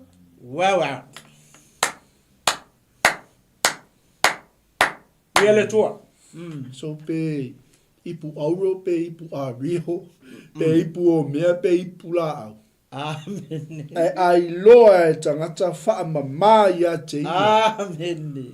O le a vea o ia o se ipu la au tau le leia. O le a vea o ia o se ipu auro tau le leia. Ia le tua. Amen. E whai o ia maipo e tau le leia. E wha asaina mea mua muana iai. E au ngā fo'i mo le alii. Ua saunia mo ngā luenga le lei umala. Amen. Praise the Lord. Lana tau le leia. Le ipu auro, po le ipu ario, po le ipu o mea, po le ipu la au. E fia tau sami tangata i lowi. Amen. E le fia o ese tangata malou lao ai. Amen. Ai se alanga e le tau masua sua. Amen. O le ipu wa faa saina. O le ipu wa saunia mo ngā luenga le lei uma. O le ipu a whaapa iei. Amen. Wow. Aleluia. Mai lola i o le, kai pule i losu malua. Ia e sola ese i tu ina nau o tau le lea. Ia e tau sisi le ami o tonu. Ma le wha atua, ma le alofa, atoa ma le file mu. Whaatasi mai la tau o e wala au i le alii ai le loto mama. Glory, hallelujah. Hallelujah. Sola e se itu ina nau o tau le lea. Sola. Tau sisi le ami o tonu. Strive for righteousness. Or run away from the wicked ways of man. Ia tau sisi le ami o tonu, tau sisi le whaatotua, tau sisi le alofa, tau sisi le file mu. Whaatasi mai la tau o e wala au i le alii ai le loto mama. Wow. Glory. Hallelujah. Mana ia vai nga lia. Ia. Mai a wala au mai a osa i linga wa lea ua lea o ina mai. Ia e alo ese ai. A wawa i lo mea ia e tupu ai le fifina wa inga.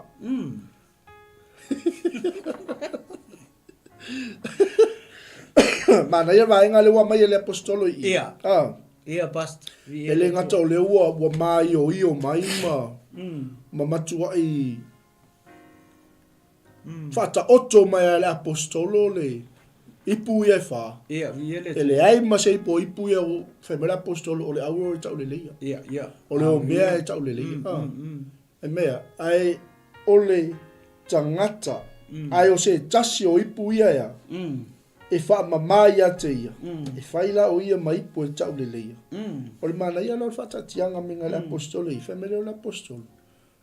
wa fata o to se si fe si fa fe la fa ba mai pu ia ia e fa fe ona fa ta u le ia ina ipu ia e me le sola ese male tu ina nau tau sisi le mi tonu fa to tua a lofa a to mal file mu fa tasi mai la to go e vala au ile li ai le loto mama mai le fa upule lo su mal tolu de la ka fo fo la kike ia mai au sa ilinga va le o le o ina mai ia alo ese ai kasi la le me ia alo ese fo ia o sa ilinga va le o le o ina mai ia alo ese ai a wawa i loa o mea ia e tupu ai le fefi na ua inga o le fisili ameni pasta ai o le se wa le na mafua na tupu le mele o le finga o le kongo foi wala ona tupu le mele o le fefi na wa i totonu ona o le lea o ina o tangata o le lea o ina la lea e ala inga kupu mo me o le valea se kulo sa mo ai a le lenga o inga ia o longo winga o le ia pea o tala le fata oto o le tama e tusa mo na la ona matua le ko ke ai se e fa fer ka mai lea o inga e fa ngo ai ka ma por kinga ai sia langa e ona e valea se kulo e vai pe ake kilo e fas fai kaula o le ala me ale nga kupu le fesi nga wa i tonu ole le mangingo ale ves le mangingo le mai o sa ilinga valea o sa ilinga valea kulo sa mo ni fia o sa ilinga valea ua lea o ina mai ia e alo ese ai ua i loa o me e tupu ai le fefi na ua inga o le ala won mai la apa skolo longa kari i ko inga kangaka le o inga o tangata le o ina tangata vai tu lopo tangata vale ale fa me alo ese al wase mako inga kangaka fa pelanga o kangaka ia e kupu ai le me le o le misa e finga wa fusu ko inga langa ile ka o mai finge ile ka o mai ia ko inga le cha mai chau le ilunga aku mi tonu mai fa tu mai le lo fa to mai fidi mu fa tasi mai la to e vala au ile li ai le loto mama e va enga le o kilo tu na o chau le va ile ai ma fa tu o le mele kupu kongo e kalesia leanga o ulu o tama o ulu maka fale kongo o folele o e kalesia kai kasi le manga ia o le mea folele pasta ianga o fa popo kwa I me le folele le mele o e sauno ai le mele le kupu en mo me o le finga o kongo le kalesia o foi po ia e linka ngai lunga ipu ia e linki lunga i to I ipu i fa le lunga ipu i fa le nga ai le ka le nga o fa mai ole nei ai se tasi fa mama ia te ia ai nei mea o la fesi ole nei ai se tasi o longa winga ai se kasi o ipu ia e fa ole aulo ole rio ole la au ole o mea ai se kasi o ipu ia e fa mama e fa mama ia te ia ai nei mea e fai o ia maipu e tau le leia pai le manga ia o longo winga e lua ko inga ipu e kau le leia le ia kau le anga inga isi ale manga ia fo le kusinga la poskolo fo le ele o ise me fo le fa ma ile sipu amen pe tau le ao nga ina ile sipu ale wa mai e paulo le au wala ina ia tau le leia ile pu ma nga le ale nga ka mo o ise ka le leia o ise tau le anga ina ia I pu fa ia le lunga ale wa ngo fo la poskolo ma fa makala mai le ko inga me fai ile pu ile au o le o mea mala au male e ka kaunga e ta tau ona fa mama tau ona fa mama mama lo longo winga lo ia wa nga lo ile nga luenga le tu pe uma nga fa mama ia wa ka ule leia lo longo winga ele ile pa ngo I pu mai pe a fa ma le Hallelujah. o le fa ma le ka ka la foi le fa ma le upo le tu o ko kong o ko kong le manga o mia le fa ma o le loko ma le ma fa le anga le o fafo o le upo le tu o le fa le anga o le ka ka le ipu fo le fa ma ko kong langa e foi winga o mei le fa mai o ko fa sai o ko fa vali fafo fa manga e fafo kunga mau a ko ko e ku kumu ivi mamango o to fa manga e fafo kingo ipu a ko le parpala ro winga o ipu ye le manga o mia o ko kongo le loko le manga o fa mama ko kongo inga ia mfai inga apele ngaluenga le tu momoli mau ngaluenga le tu o le upu e kaunga ngofo ko kongo nga yalu le kala ia la ku le upu le tu e mama asia langa le o mga fa mama ko kongo le ala ke felo e male upo le tu la kula e mori ma ku le e vape anga kalia e tanga tale upo le tu marisa vali o malo le tu ke se nga la ko e fa popo ko le pasta I foi pule ya a tu pe le sunga wa uma nga ya asia o so song ya ku nga foi le pise mele a mai foi nga ye le tu ke wa ya vi le tu nei fi ya ta o le fa o mo fe po to le to ya vi le tu e mo sta wi lava mata to taimi ya a waile ta tau ona fi nau o le au na le li a ianga malui tangata uma ia mawhaia o nā o atu ma ia o no sai pasta ka fi le kiki I foi pule ma nei a tele foi pule ta tele yo vai foi la ye le mele o ye o le au ngā le vesle o le au ngā mo ka ko kemingi ai sea la o mele le kupu pasta ia o la mele o tupu te mine tino keus o fingau ia le o tato vava ai ye ia o tato ia le au keusiano ma le au whakua ia o so foi matu fa fine ma le tino keuso o le aka ko me fai le ori ia fingau alanga o le famele fingo pa ia le tua le fingau o nga le tu fai la o se o nga le tu fai o ma o ngi au nga le tu ka ke fingau o le aka ko fingau o le aka ko fingau po isa o le aka ko fingau o le message sa o le ai longa ka un ka ko fingau langa le famele fingo pa ia le tu ele fingau o nga le tu la po ia sur kala inga na te maura matai o foi por luz fulu valu foi por matai lufu valu foi por lufu valu foi por mulia nei o po Yesu foi mai I o to atu e tala I atu le tala le ma moli ma watu I tangata ele fa mai Yesu ka ko nga ma o ko ai se men ko finga ula de ale mangingo le leima I awai le tatau ona fi na o na le li o le ale me ka ngo mo ya o le ale me ke ma o le nga malu ele o le nga malu o le ekolu upule le mai kong I o le anga malu I tangata uma ma faia ona o tu ma ia ono sai koeva ye lua au ona le li ia anga malu I tangata uma ia ma faia ona o atu ma ia ono sai koeva ai lai o me ia pasta leo ngofo I langa manga I kele ves le kia ai sia langa leo ke lo me le leo tu e kaulanga ka une me le kaunga ka ule ves le a fai o se au ona tu lo e ke fingau le fa me le maule e le fingau ona le tu le me kaunga na fai lo atu ele e tangata I le olanga o le o le ye ele me ka o le anga malu male o sa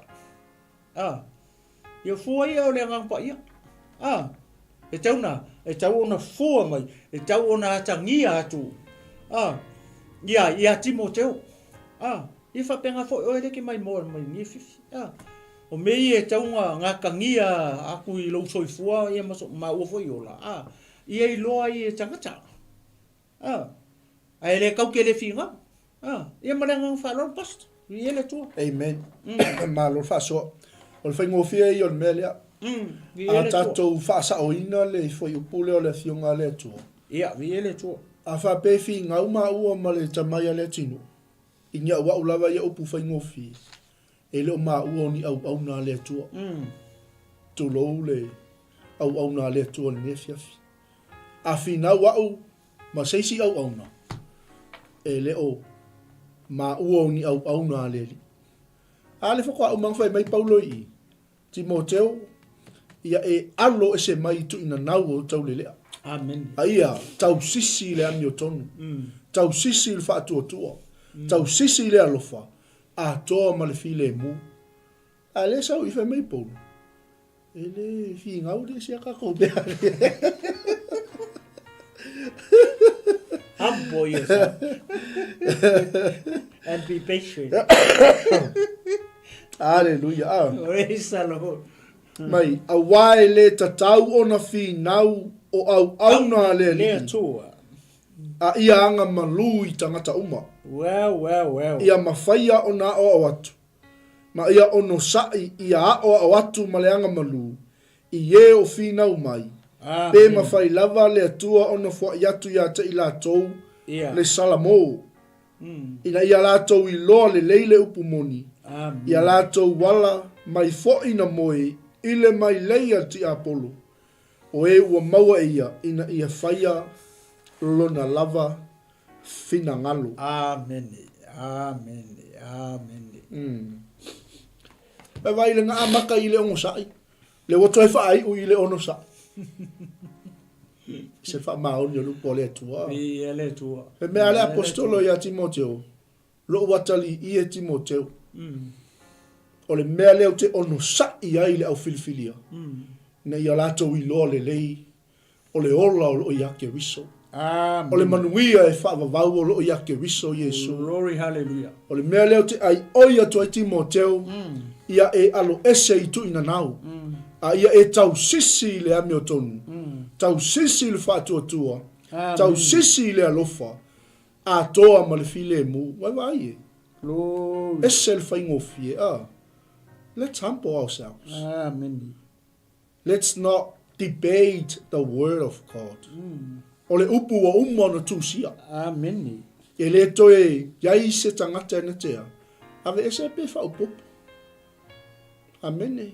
Aya, whemea le apostolo. Strive. Tau sisi. That's the key word. E whawhengo u whamasingo. E le pe wheo lolo wheri inga iau mea li i. Oi whingo le wari. Fide tom. Aoi. Aua nei o tātou whamasino i nātu. Awa le whamasino ngā tātou te whamasino atoi. E toi whamasino i ngā mai ai tātou. E lo tātou atua. Nela. A ia. A ia o atu ma leanga malu. Amen. O na fua i atu lea i ate i la tou. E le atua le salamo. Wai wa aile. Ngā maka le ungsai. Le wato e whaai u le ungsai. Whao popo i ma leanga malu. O fua uma ia o leanga ngapa ia. Amen. Ia nga malu i tangata uma. Ia mawhaia o na o atu. Ma ia ono sai ia o atu ma leanga malu i e o fina o mai. Pe mawhai lava e le atua on whai atu ia te i lātou le salamo. Ina ia lātou i loa le lei le upu moni. Ia lātou wala mai fo'i na moe i le mai leia ti apolo. O e ua maua ia ina ia whaia lona lava fina ngalo. Iau lalo aka ko ke maua i malo. Ia. Whaia ina i tātou ono o tātou a anga malu. O tātou ono sai. O tātou wha pale pale. E le whaingofia tala inga. E le whaingofia pastor. E le whaingofia o futau. Ia wai e ia le si kerisi anu e alua kakala o fukaua. E fufu. Ti ia ilo leanga malu, ma le alofa, ma le whatuatua, ma le file mu. Saula la kapi. Mai la sa kupe ka pingi po yo ka oe ka ke. Le aya ni kam fa kwa di file to di ko fi ula vale mai. Ko mam la ma sa on me lo ke fi nga ko. Oe li umeni o li. Ko kere ka ko. O se o le karasia ya oe li umeni o. Ke fa ia ko li o lu kala inga le o se ke na. A so wa nga ia fiso soani le mau. O ke fi ngaulo le upo le tu. O ke fi ngaulo i le si uso au e le o se au na le li. Amen. La ngale fai mai le afionga le tu. E le fi nau au na le li. Amen. Malagang fa lo. E a le tu. No le mangingo i o me le fina ngalo ia. Ia le tu le nga upu. Le kam fai le aposkolo fo le ko fa makala ku i longa kali o Timoteo ele finga o ngale tu san ele finga o mela ia le ka mai lalo i foi pu fa mai ele finga o ngale tu o mela ia le pi le o kusia ko le aposkolo foi le longa kali o meia nga ke faia ele finga au na le tu o mela ia kusa pe o meia le mana o le aposkolo foi le ia faila ele longa kali memo mo ia o atu le o asia la ka pong saka ka ele mana o le mela le kusa o ke finga ia o atu ile loko mawala lo po le anga malu ia o tanga le manga o tu le anga malu ie o finga o mai vai o le whainga leo o kalainga. E le whinga, e ke le whinga, ko ke le whinga. I tangata i e whinga o mai. Aia, kau ke o aku i ai i le anga malu. Ai le whape oso mai lo. Le ai, o loko angei. O church le. O le kare si angei mo ke lo mo le, ma kongku si akus pa ia. Le lau whakali aku lupura ua. Ai, o le mele le mo fina ngalo ile aposkolo e ko sa male pole tu i longa kali san aua ele finga au ele finga o ngale tu o na le tu ke le finga au le mele o ke manga o kanga fai se kanga ya o e te tango e o manga ia e o atu maleanga malu I kanga finga o me ya oi le me momuanga ia o atu maleanga malu ia le mele oi wa ilo malima mele oi so le wa o fia ula vale era o kako va ai le o menga le ma le fina ngalo ai le atua ole fakai ka inga le mo kako le o kesian ele ole awala nga ka ke mang malo inga sia nga ne ai ole fa mai la nga finga o me changa e finga mo ka kar ka mingi ale mele fa mele upo le tu le mele manga o ia le aposkolo I longa kali e kango ia o ku vanga ia finga o mai I hanga malu le hanga malu man loto mau alalo e ke o atu I tangata inga ia o ia malama ngole si vai nga le fa mele foi fa mai no la ia pe ma fai lava le atu ona fo ia tu ia te ila tu le salamo pe o fai nga ole tua ma fai nga fo ir sana mo le loko le tanga o kako nga le ngar ko ma fa susu oi fa kupua oi le li u le loto le tanga oi fo ir le sana mo le loko le loko le tanga o le ku o kako ka ke le ma fai ale ka mai fo mai pe ma fai lava le atua ona foa I atu ia te I latou le salamo. Vai, o ia foa ia salamo I loko kaka. Ia kau ke o e kahlai le tala le lei o le malo. Pe o le mele o wha kongu o kore aposkolo I longa kali o Timoteo. Se le hai. Ia o atu tangata ngai whinga o mai o I le loko. Mele loko maua lalo mele anga malu. Amen. E wha pe ngā. Ia se ia lofa mai ale atua se ia fo I mai le sana mo I loko kanga ngai finga mai oe inga ia ina ia la to lo le upu moni Ale na no I. Amen. Fo ia tu ia te ile atou le sala mo ina ia la atou I loa le upumoni. O le ale upumoni. O Yesu. Ia la ko I loa le upumoni. Ia la atou I loa le o Yesu le upumoni. Langa ave ale ngo Yesu kala inga. Amen. Nga ave ele au aposkolo. Ia le suwafa Yesu I kala inga. Oe vai. O fape I mari tatou tala inga. O kako fingau. Ale fa mai o fingau. Langa la fingau me tangata. Ale ar kako me fai. Defend ourselves by humbling ourselves. Kau ke ho I lalo defend e kako. O ngai loa le tangata o iso le kalo fai so ngai kamakala iso. Fai aku angi kala ali fo ake mai ka ingai ka le ulu se kamakala inga le la. Ai vai aku ala ku. E pehi au ka e le ulu se kamakala. Vai. O au wala ma me fa penga. E sau ai le atu nga lue me le atu me fa penga. Sau lo a merisa mo le loko kanga. Amen. Sau merisa mo. Ele me fanga ko versa mo langa. Kau ki le mafai nga o le atu nga ke fo ia merisa mo le fa mai. Ka ko nga ko ma fa susu. O ia fa ko po o le atu. Pe la le mau le o fa longo e. Ia no fa le atu. Ia fo I mai le. Fo e ko le sala mo ia la to. Ina ia la to I lo le upumo. Ina ia la to I lo. Lo tato li I o Yesu Keristo. Ia ma fa unga nei la. Vi ele tua mai sa popo e vi ele tua ina ia lato I loa ina ia lato I loa le upumon ai le upumon o Yesu Keristo ia lato wala mai fo ina moi le mai lei ale ti apolo o e ua maua ia ina ia faia lava lona fina ngal we vai la ia we vai fai un fo I pule pastor ia kuinga ko la sunga te fa uma mer foi poletas ia ona tamalo lo ile malenga fa lo ni tu la so vi ele tua Amen. Glory Samoa. hallelujah O bea. Fola bea. hallelujah La unga bea. Lea le tala le lei. ia A fe mai pau. Ia tau sisi le amiotonu. amen Tau sisi il fatu tua. Tau sisi le alofa. A toa ma le file mu.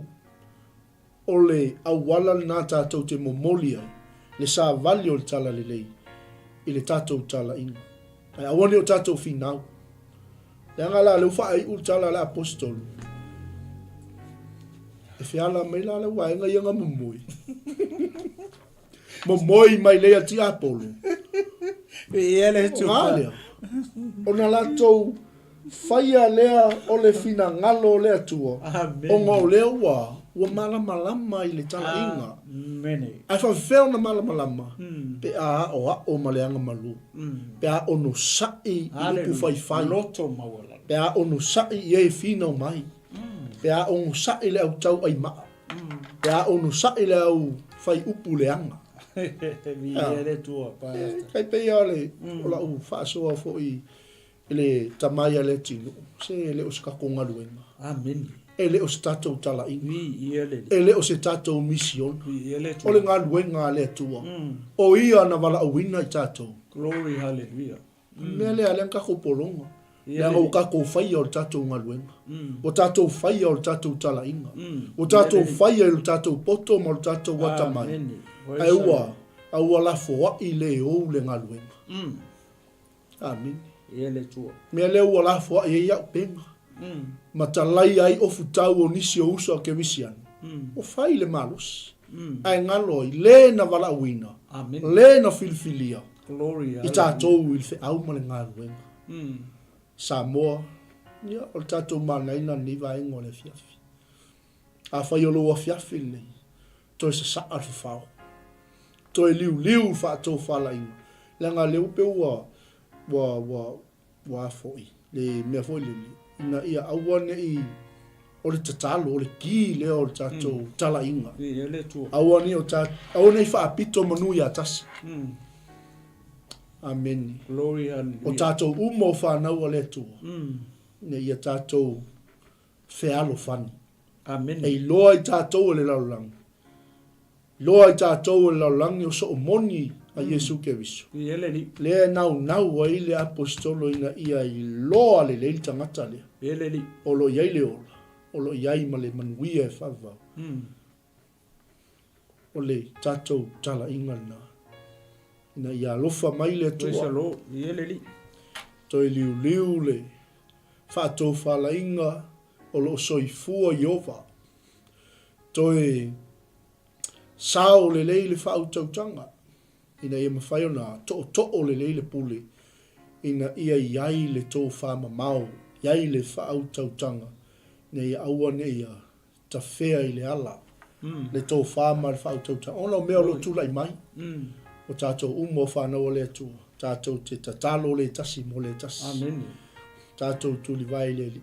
Le anga o tātou taua e le wha le tingo. Praise the Ai Lord. wha le anga. Ina ia tātou manu malo ina se anganga. Mo le fina ngalo le atua. Ia wa uma tātou manai ni le fiafi manai Manava ngalwe. Ele tua. Ia wa lava ia fai unga fo neva yaso. Whaftai tele lo mafuta mai whaftai fo I le whaasoa. Whaftai fo I le tufa mai tātou ainga.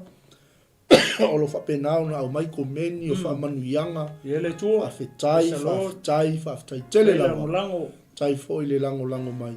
Hoi Ia, tino ke viso. I le tala inga o le tala lelei. Au pa O le ia le mano pele. o le toa whaftai atu lau whai ngalwe me tofi. Ta mamtina matua. Amen. O le au whai ngalwenga fo so o se vaenga o le nei lalolangi o ta ape masala lau ai so o se Samoa. Wha malo whai o whaiva. Ile fo I wa yaso malo ngalue. Malo fo I le ono sai. Ia I ti ngā o pōpua ngā ma tofonga o le tātou walawina le anga o tātou o tangata filifilia. Amen. Ono Iesu. Amen. Praise the Lord. A taila songa taina. Ia, ele tua, e manatu ma le taitununga ia o le a whangata mai I tātou pōkalama ne fiafi. E le taitununga ia o whamanuia le tua ia I loa nganga ne fiafi.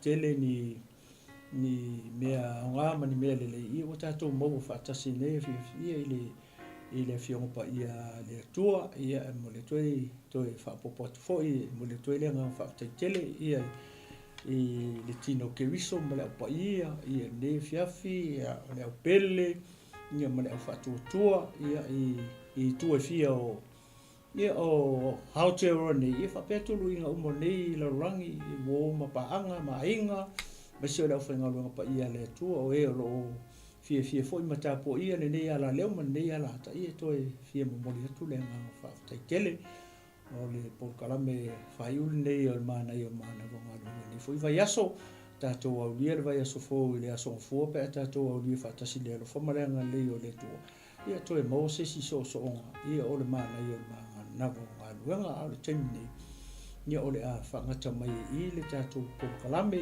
e nei nisi polkalame pe tasi pe lua le to ia ona whai ua I leo ngā ruanga whai al Global Kingdom TV channel ia mo le nei fo I vai aso ia toe mo moli atu le whamalo I tātou sponsors ia nā ua I lungo nā te sisilane I lungo o le screen nā ua iai company sunga li pule mo lato whatua whape pa ia I au whai ngā ruanga ia le ngata I leo pa ia I ekalesia whape au ona le tumo lato whatua ia o le mwhai ona tō laulau ina atu tō suafa ia a o le sisila le atua le lilo seisi o tō ona o nei soasoani o tutu mai o tō tau au lango fo nei ministry ina ia lawe ina ia nia nganga mo le malo o le tua ia toe fia whamanatu atu foi ia le tātou malanga Israelu le tausang fōu ia e se mea te fia malamala mai ma e fia sila fia tili